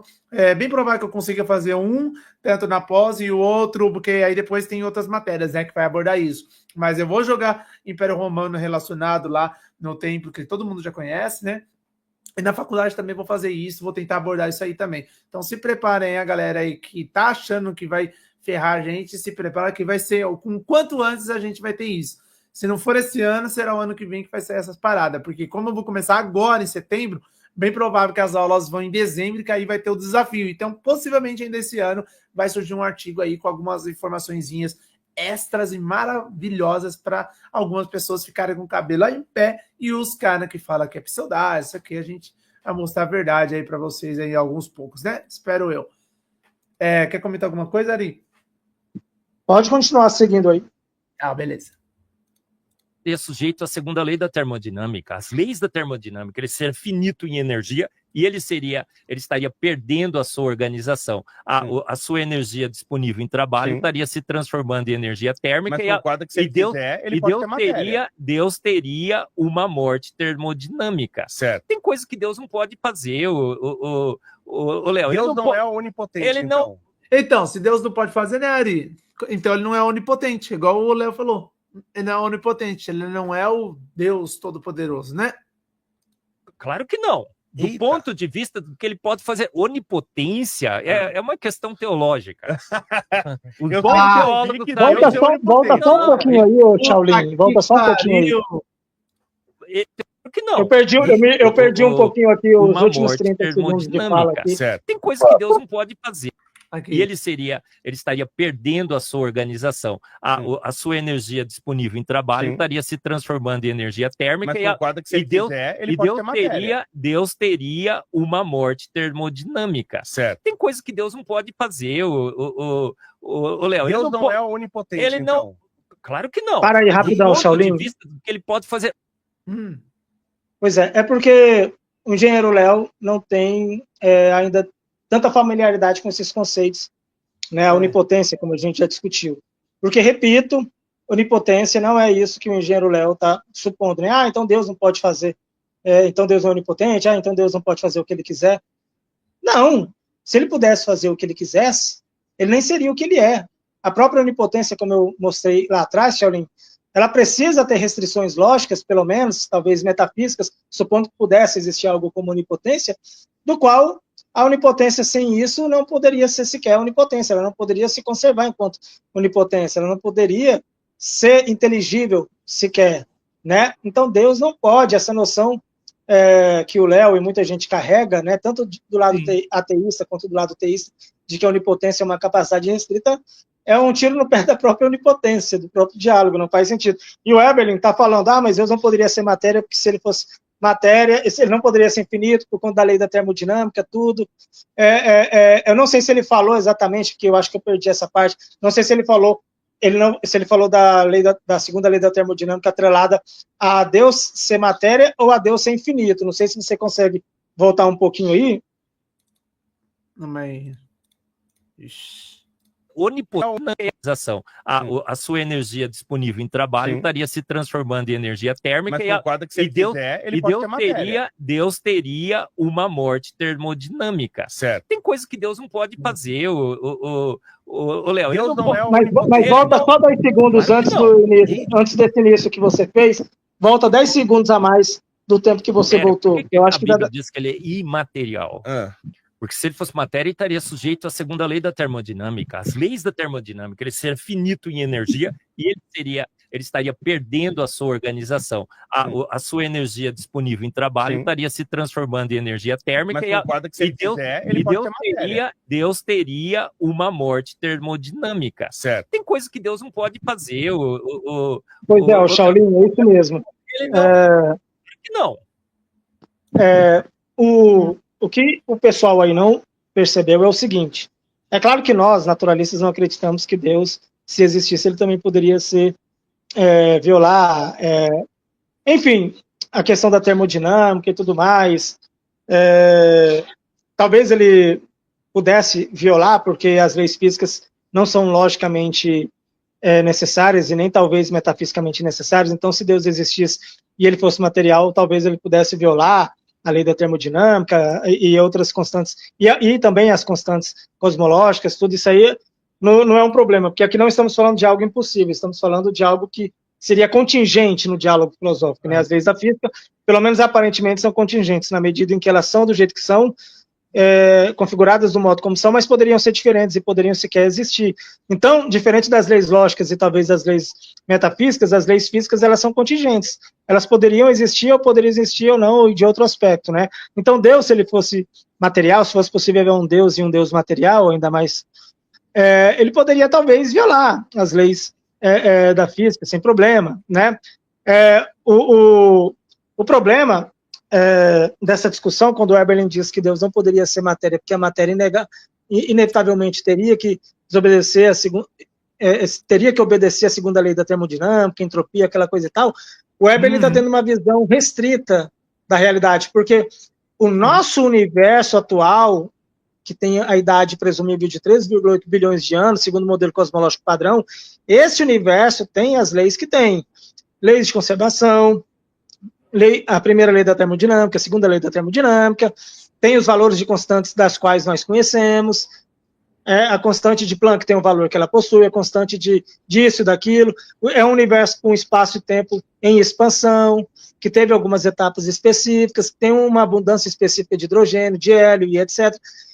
Isso é o nosso universo, não significa que todos os universos possíveis teriam as mesmas leis, os mesmos aspectos, o mesmo tempo evolutivo. Não, pelo menos parece ser o caso que outros universos poderiam ter composições físicas distintas. Não é uma verdade apodítica que a matéria tem que obedecer à segunda lei da termodinâmica. O que tem que obedecer à segunda lei da termodinâmica é esse universo nosso, descrito pelo modelo do Big Bang. Tudo bem, ele já obedece à segunda lei da termodinâmica. Mas outros universos surgidos de outras plataformas, digamos assim, de Big Bang, de outros se for verdade, o multiverso, outros universos, enfim, ou se houver universos cíclicos, será que universos passados e tudo mais, eles obedecem às mesmas leis do universo nosso atual? Será que essas leis nos eram, ou algumas são conservadas mas de uma maneira diferente, ou com valores diferentes? Isso tudo está para além do nosso conhecimento científico. A gente não pode simplesmente assumir do ponto de vista científico e filosófico, e muito menos lógico, que porque a nossa matéria no nosso universo atual obedece à segunda lei da termodinâmica, a matéria simplista, ou seja, a matéria em qualquer estado de mundo possível, ela tem que ser regida por segunda lei da termodinâmica. Não se segue, isso não está dado. Pode ser que sim, mas pode ser que não. Então, quando o Eberlin faz essa afirmação, e talvez o engenheiro Léo não teve essa nuance de perceber essas coisas, quando ele faz essa afirmação, é uma declaração forte, dogmática. O Eberlin não pode assumir que porque é matéria, tem que obedecer à lei da termodinâmica e outras leis. Portanto, se Deus fosse matéria, Deus teria uma morte térmica, isso e aquilo. Não, isso não está dado, que a matéria simplista tem essas características da matéria no nosso universo. Pode seguir aí, se quiser. Não, legal, perfeito. Do ponto de vista do que ele pode fazer, onipotência é uma questão teológica. Os bons teólogos sabem Deus disso. é onipotente. Não, ele pode todas as coisas. Agora, ele não pode fazer tudo. Ele não pode fazer o que é impossível fazer. Por exemplo, ele não pode contar um número incontável. Ele não pode contar um número infinito. Ele não pode medir o que não é mensurável. Deus pode fazer uma pedra que ele não pode levantar? Claro que não. Tem coisas que são impossíveis. Não é porque Deus não tem a capacidade, porque é impossível de fazer. Aquilo é uma contradição de lógica. Deus Mas não como pode Deus é impossível, meu contrariar a lógica. Ele pode ter sido criado? Deus pode ter sido criado? Procuram-se 100 pessoas Ei, para testar boy. grátis o menor aparelho auditivo do mundo. Acho que não. Claro que não, senão ele seria criatura, ele não seria Deus. Tem coisas que Deus não pode fazer. Por quê? Porque ele não tem poder? Não, porque a lógica o proibiria de fazer. Coisas que não são possíveis de serem Mas feitas. Deus, ele tá limitado à lógica também. Claro que sim. A lógica, a matemática é a língua de Ô, Deus. A Léo, lógica é Deus que é estabeleceu. claro Deus que que- estabeleceu na nossa mente. Nós fomos feitos a É claro, imagem. é claro que, pelo menos parece ser o caso, se Deus existe ou existisse, ele estaria limitado à lógica ou algum nível mais básico de lógica. Deus não pode ser incoerente, senão como é que Deus seria inteligível? Como é que ele seria ele próprio? Como é que Deus conservaria a sua identidade divina se ele desobedecesse a lei de identidade, se ele pudesse ser Deus e a negação de Deus ao mesmo tempo sob o mesmo aspecto, violando a lei da não contradição? Como é que pode, gente? Então é claro que não é uma visão torpe imaginar que Deus obedece à lógica. Não é coisa de maluco. É coisa de maluco, porque Deus é o Deus do impossível, Deus é onipotente. Não. Para Deus ser Deus, para Deus ter onipotência, para Deus conservar a sua divindade, digamos assim, ele precisa dessas restrições. É preciso haver essas restrições. Segue o baile aí. Exatamente. Boa noite, César Renato. Deus, Léo, com a lógica e a racionalidade de Deus que a gente usa na engenharia. Praticamente todas as descobertas da ciência é plágio de Deus, não é? A gente voa por quê? Por que a gente voa, Léo?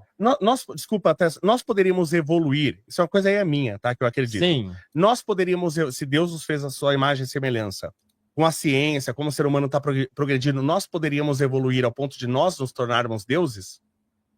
Absolutamente não. Por quê? Não, só uma curiosidade que eu tenho. Porque nós somos efeitos da causa. A causa nunca pode ser maior que o seu efeito, nem igual ao seu efeito, certo? Ai, Léo. O efeito nunca pode ser igual à sua causa. Exatamente, Luiz. Quase agora ninguém explicava Deus. Nesse momento ele tá explicando Deus. Tipo, não faz sentido, velho. Cara, velho. Hora que Deus é esse, então eu nunca existi. Ou está morto. Pois é, perfeito. Efeito não há efeito maior que sua própria causa. É por uma questão de lógica. A gente não pode ser igual a Deus. Porque nós somos efeitos de Deus. Nós somos criaturas feitas à sua imagem e semelhança, obviamente menor. Porque somos efeitos de uma causa toda poderosa que é Deus. Mas é Deus, então, que nos teria feito com uma certa limitação. Porque com nós, como os filhos de Deus, ele não poderia também nos ter feito para a grandeza, para chegarmos até ele, porque eu tenho uma frase que é minha. Agora, não significa que seremos igual a ele. Esse foi o desejo de Adão e Eva que levou à queda da humanidade, né, Léo? Porque assim, sermos iguais a Deus. Essa foi uma promessa falsa que Satanás ofereceu para Eva. Falou assim, se você comer daquela árvore, você será igual a Deus. Era uma promessa factível? Galera, Satanás, deixa eu colocar aqui maior pra gente. Satanás! O Herbert tá falando do Satanás. Só colocar aqui bonitão para nós. Fake news. Sim, mas aí a promessa era falsa. Mas Claro. você acha que Deus não gostaria que nós crescêssemos ao nível dele? Você acha que não? Sim, a gente quer chegar à semelhança de Cristo. Todo cristão quer ser como Cristo foi. Se mostrou aqui. Porque eu tenho uma frase. Agora, não significa que nós nos igualaríamos Você acha que isso não seria possível? Porque eu falo assim, eu tenho uma frase minha, eu falo assim, Deus está debaixo da última pedra do conhecimento. Tá? É uma coisa que eu... Sim. Não é que eu acredito ou não acredito, é uma coisa que eu pensei. Assim, imagina que cada dia mais nós estamos descobrindo mais coisas. Sim. A ciência é muito mais evoluída hoje do que era 2000 anos atrás. Então, daqui 2000 anos a gente vai saber muitas coisas, daqui 2000 anos muito mais coisas. Se chegar o dia que nós desvendarmos todos os segredos do universo, ou seja, se a gente levantar a última pedra do conhecimento, então a gente sabe tudo do universo, podemos nos modificar de toda forma e tal, não seríamos nós também deuses? Absolutamente não, nós somos Paulinho, criados dá um pause aí. por ele. O problema com esse raciocínio do Léo que muita gente pode ter. A gente pode chegar na última pedra do conhecimento, né? Aham. E Aris, tá mutado.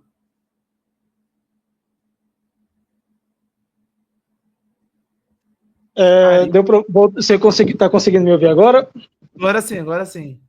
Não, bacana. O problema nesse raciocínio é o seguinte: o problema nesse raciocínio de chegar na última pedra do conhecimento, e aí nós igualaremos o conhecimento e tudo mais, isso não faz muito sentido, ou pelo menos parece ser o caso que não faz muito sentido, pela seguinte razão. Por mais que a ciência conheça tudo que possa ser conhecido, isso nunca é onisciência. O ser humano nunca seria, pelo menos parece, onisciente. Mas ele pode conhecer, se ele um dia chegar a atingir todos os degraus do conhecimento, não, isso ainda não é onisciência. Porque onisciência não é conhecer todos os aspectos físicos do modo como eles se mostram para nós. Eu posso, por exemplo, explicar a visão pelo mecanismo físico da visão, que começa com uma onda eletromagnética, né, que impacta, e dependendo da frequência dessa onda, do comprimento de onda, você tem uma cor associada, impacta com a nossa retina, e tem a pupila, tem todo um conjunto de coisas que levam a uma região do cérebro, tal, e você tem a formação de imagens, você tem uma parte que inverte, como se fosse espelho, você tem muita coisa nesse processo até chegar no cérebro, e aí você tem a formação de uma imagem, de uma qualia, por exemplo, do qualia, né, num jargão aqui da filosofia da mente, enfim. Bacana. Mas eu expliquei o mecanismo físico, mas eu não expliquei o qualia, essa sensação enquanto tal, como é possível ter essa sensação, por que a gente tem...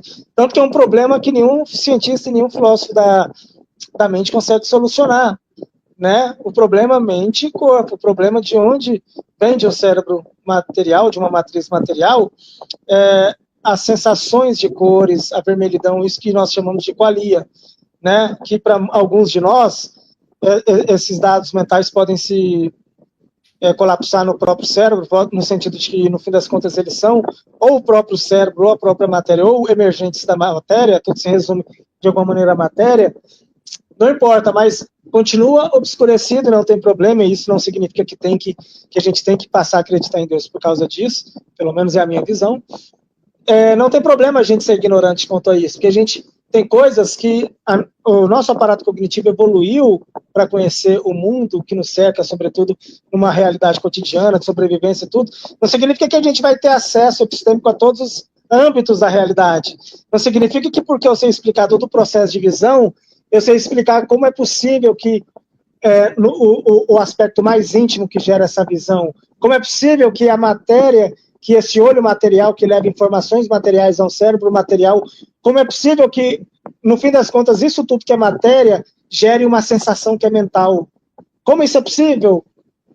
Como eu posso indagar dessa maneira, né? Independente de eu ser monista ou dualista, não importa, um filósofo pode simplesmente indagar como é possível, e ainda que ele tenha uma posição, nesse exemplo que eu estou dando, eu poderia dar zilhões de outros exemplos, mas eu escolhi esse aqui em específico, mas poderia ser qualquer um outro, ele pode até ter uma posição, mas ele não pode chegar ao conhecimento das causas últimas disso.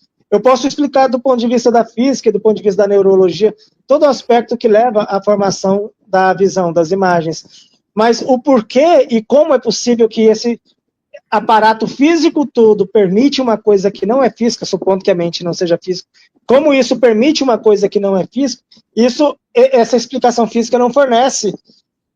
Tem um limite aí, né? Existe um limite de conhecimento nos nossos aparatos cognitivos. A gente não pode saber, por exemplo, a coisa última da realidade, como ela é fora daquilo que nós percebemos. Uma coisa é o que nós percebemos da realidade, outra coisa é ela em si, alheia, independente do modo como nós percebemos. Algumas coisas se conservam. Formas, por exemplo, como a gente percebe, são, a gente acredita, as mesmas formas que elas possuem. Mas tem coisas que não são. A cor, por exemplo, o verde de uma bola verde. Aparentemente, o verde não está ali objetivamente na bola. Tanto que um daltônico vê diferente. Ou um outro animal veria talvez preto e branco, ou nem viria, ou poderia ter uma sensação diferente. O verde, a vermelhidão em si, não está na coisa lá, ela perpassa o nosso cérebro, né, ao aspecto de como a gente cria essas informações que chegam, e aí a gente cria cores, a beleza, né, não está na coisa em si, nós interpretamos e criamos essa beleza, a dor, né, tem muitas coisas que nós criamos, mas não são parte integrante da realidade fora da nossa consciência, a própria consciência, como é possível que a gente, que um emaranhado de matéria, de repente acorde para o mundo e seja consciente do mundo e de si mesmo? Ah, mas é porque a consciência é matéria. Não, mas tudo bem. Se você abrir um cérebro de alguém, tudo que você vê é matéria, matéria, matéria. Você pode analisar o cérebro no momento que a pessoa está pensando num cavalo, por exemplo. Mas por mais que você abra o cérebro de diversas maneiras, você nunca vai ver o cavalo lá dentro do cérebro. É sempre neurônios, aspectos físicos. Você nunca vai ver a parte mental lá dentro. Mas a pessoa está vendo isso, está sentindo isso. De onde vem isso? Né? Se você abre o cérebro, vasculha em todos os meandros do cérebro e não vê o pensamento da pessoa, apesar de olhar no computador lá, que a pessoa está tendo atividade mental, está pensando, está viva, está respirando, mas você não consegue ver ali os pensamentos. Você tem indícios indiretos, mas você não consegue ver direto os pensamentos, e muito menos o conteúdo desses pensamentos. Você não consegue ver que pensamento está ocorrendo. Ah, a pessoa está pensando num cavalo vermelho, nesse ponto que pudesse existir, ou ela pode criar, esse cavalo pode criar um objeto que nem existe, um cavalo com chifre e 50 asas, tudo. Ela está pensando nisso. Mas você não vê, você pode abrir o cérebro e você só vai ver as coisas materiais lá. Mas existe lá na própria pessoa, no próprio indivíduo, ela percebe os qualia, né? Um deles essas imagens, as cores delas, das imagens e tudo mais. Então você pode explicar neurologicamente a formação do pensamento, mas não pode explicar como é possível esse aspecto mais íntimo da explicação, né, de um cérebro material, como é que está surgindo esse pensamento, porque se você não fosse uma pessoa que pensa e pudesse paradoxalmente estudar uma pessoa que pensa, você jamais ia deduzir que ela pensa, porque você poderia deduzir todas as reações químicas abrindo o cérebro dela, estudando a fundo a física e a bioquímica do cérebro, mas você não saberia que ela pensa do mesmo jeito. Então não é uma coisa só de pensamento, de ciência, quer dizer, é preciso você experimentar essa experiência para você saber que ela existe, não basta só ir atrás, tudo, porque se fosse só ir atrás, olhando o cérebro, tudo, você jamais saberia que uma pessoa pensa, que ela tem experiência com cor, com dor, com prazer. É preciso que você tenha aquela experiência, então você não chega nela por um conhecimento assim, convencional. Então tem muita coisa que você não sabe explicar como existe, como acontece, e coisas que estão ocultadas nos nossos sentidos. Por exemplo, se a gente só tivesse 4 sentidos e não tivesse o sentido da visão, por exemplo, você poderia imaginar que algo como o sentido da visão existiria? Nem ia passar na sua cabeça algo como o sentido da visão. Mas como você tem, você consegue conceber que há o sentido da visão. Pode ser que haja um outro sentido, outros sentidos físicos, que a gente não desenvolveu ainda, e para nós aquilo está oculto, né? Está imperceptível. Então, quando o engenheiro Léo fala, já terminando, falar um dia nós alcançaremos a última pedra do conhecimento. O que significa essa última pedra do conhecimento? Né? Porque se for conhecimentos apenas de modelos, fenômenos físicos, isso ainda não nos fornece um quadro completo da realidade, igual eu mostrei aqui. Então nós sempre estamos fechados, finalizo aqui de vez, para o conhecimento. E mesmo o conhecimento que a gente não possui certeza absoluta. Nós falamos lá atrás do conhecimento advindo da indução, do processo das inferências indutivistas, né? Porque sempre observamos o Sol nascendo, hoje sabemos que a Terra gira, isso se segue que, numa certeza absoluta, ele nascerá amanhã. A gente não pode ter certeza, mas é uma lei. Não, é uma lei até agora, né, mas não há nenhum aspecto de contradição envolvido nas leis da física de repente se modificarem, pelo menos aparentemente. Então, a gente não consegue ter sequer certeza das próprias coisas que a gente já sabe. E a gente não tem acesso das coisas que a gente não sabe. Né? Então, não existe essa de atingir a última pedra do conhecimento.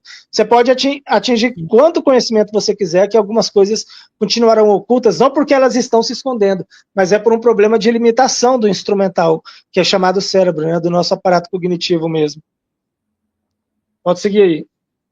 Legal, dá pra gente seguir aí pelo menos mais até 15 aqui, aí a gente pode fazer uma outra vez aí o restante, ou fazer em outros canais, né? Porque a gente já tá daqui a pouco quase no horário. Certamente. E o apocalipse ia acontecer antes, pô, também. Ô, Léo, sabe o que você está falando aí? É um desejo do naturalismo que... Não é um desejo, é um exercício a ciência quer fazer isso. filosófico. Não estou falando aí que já nasceu o ser imortal? Já tem até? Claro, pô. Por quê? Porque eles não querem. Você não quer. Agora, é impossível, sabe né? o que o homem faz? Ele faz assim: olha, Deus está me prometendo em Cristo, pelo seu sacrifício na cruz, a imortalidade, a vida eterna em Cristo Jesus. Eu não quero saber dessa vida eterna. Eu construirei um ser eterno. Estão dizendo que o ser eterno já nasceu. Olha só. Ciência vai nos levar a ser igual a Deus. Essa é a mesma promessa de Satanás, viu, Léo? Não cai nessa daí não, viu, Léo? Através da ciência, seremos iguais a Deus, essa é a tese do Léo, e seremos imortais. Gente, mas a Bíblia estabelece que a gente não vai viver mais do que 120 anos, certo, Luan? Tá lá, ó, por decreto divino, mais que 120, mas tem gente aí registrado com mais de 120. Tem 123, é a francesa mais velha no mundo. E aí? Mas tá ali, tá na casa, pô. 123? Ou erraram um pouquinho, ou tá pode dentro... ser? Tá dentro da margem de erro, né? Tem dinheiro, certo? Qual é o algarismo significativo em 120? Não, mas peraí. Aí qual é o algarismo significativo em 120? Lógico que é o zero. É o zero, é mais ou menos sim. 10. Não, mas pra esse lado não cabe quem se registraram a data dela, né? Aí eu diria, registraram a data errada. Pode ser, porque 123 anos Deus atrás... pode ter sido um pouquinho mais misericordioso com ela só, deixou 123, mas não passa, gente. Será que no futuro a gente não chega a 140? Daqui 200 anos? Baseado na palavra de Deus, eu acho que não. E a Bíblia nunca perdeu um embate com a ciência. Ela nunca perdeu um embate com a ciência. Eu tenho 170 podcasts, você pode encontrar no Spotify. 170. A Bíblia é ciência. Eu parei que também eu cansei.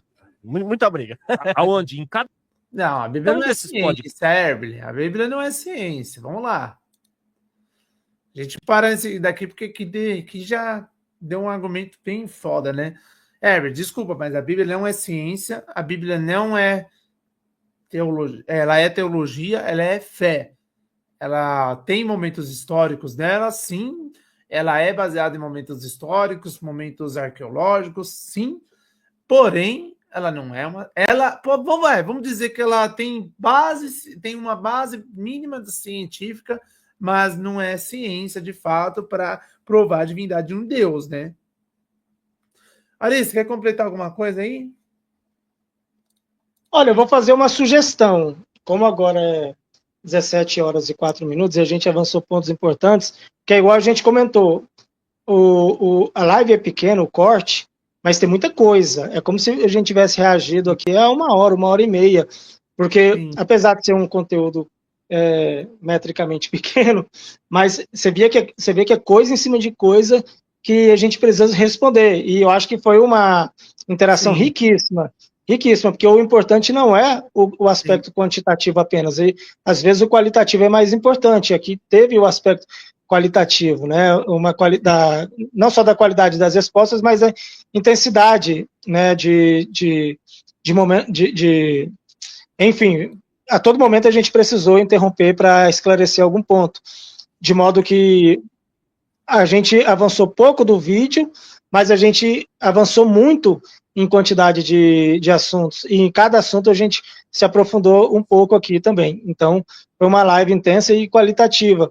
E aí, é só uma sugestão, a gente pode continuar, fazer uma parte 2, para não descaracterizar o seu projeto inicial e a questão do nosso tempo também. O que você acha? Porque isso enseja uma parte 2, tranquilo. Agora, se você quiser abrir para o pessoal... Você pode abrir para o pessoal entrar também, aí vocês podem discutir outros assuntos, ou mesmo continuarem discutindo a própria live.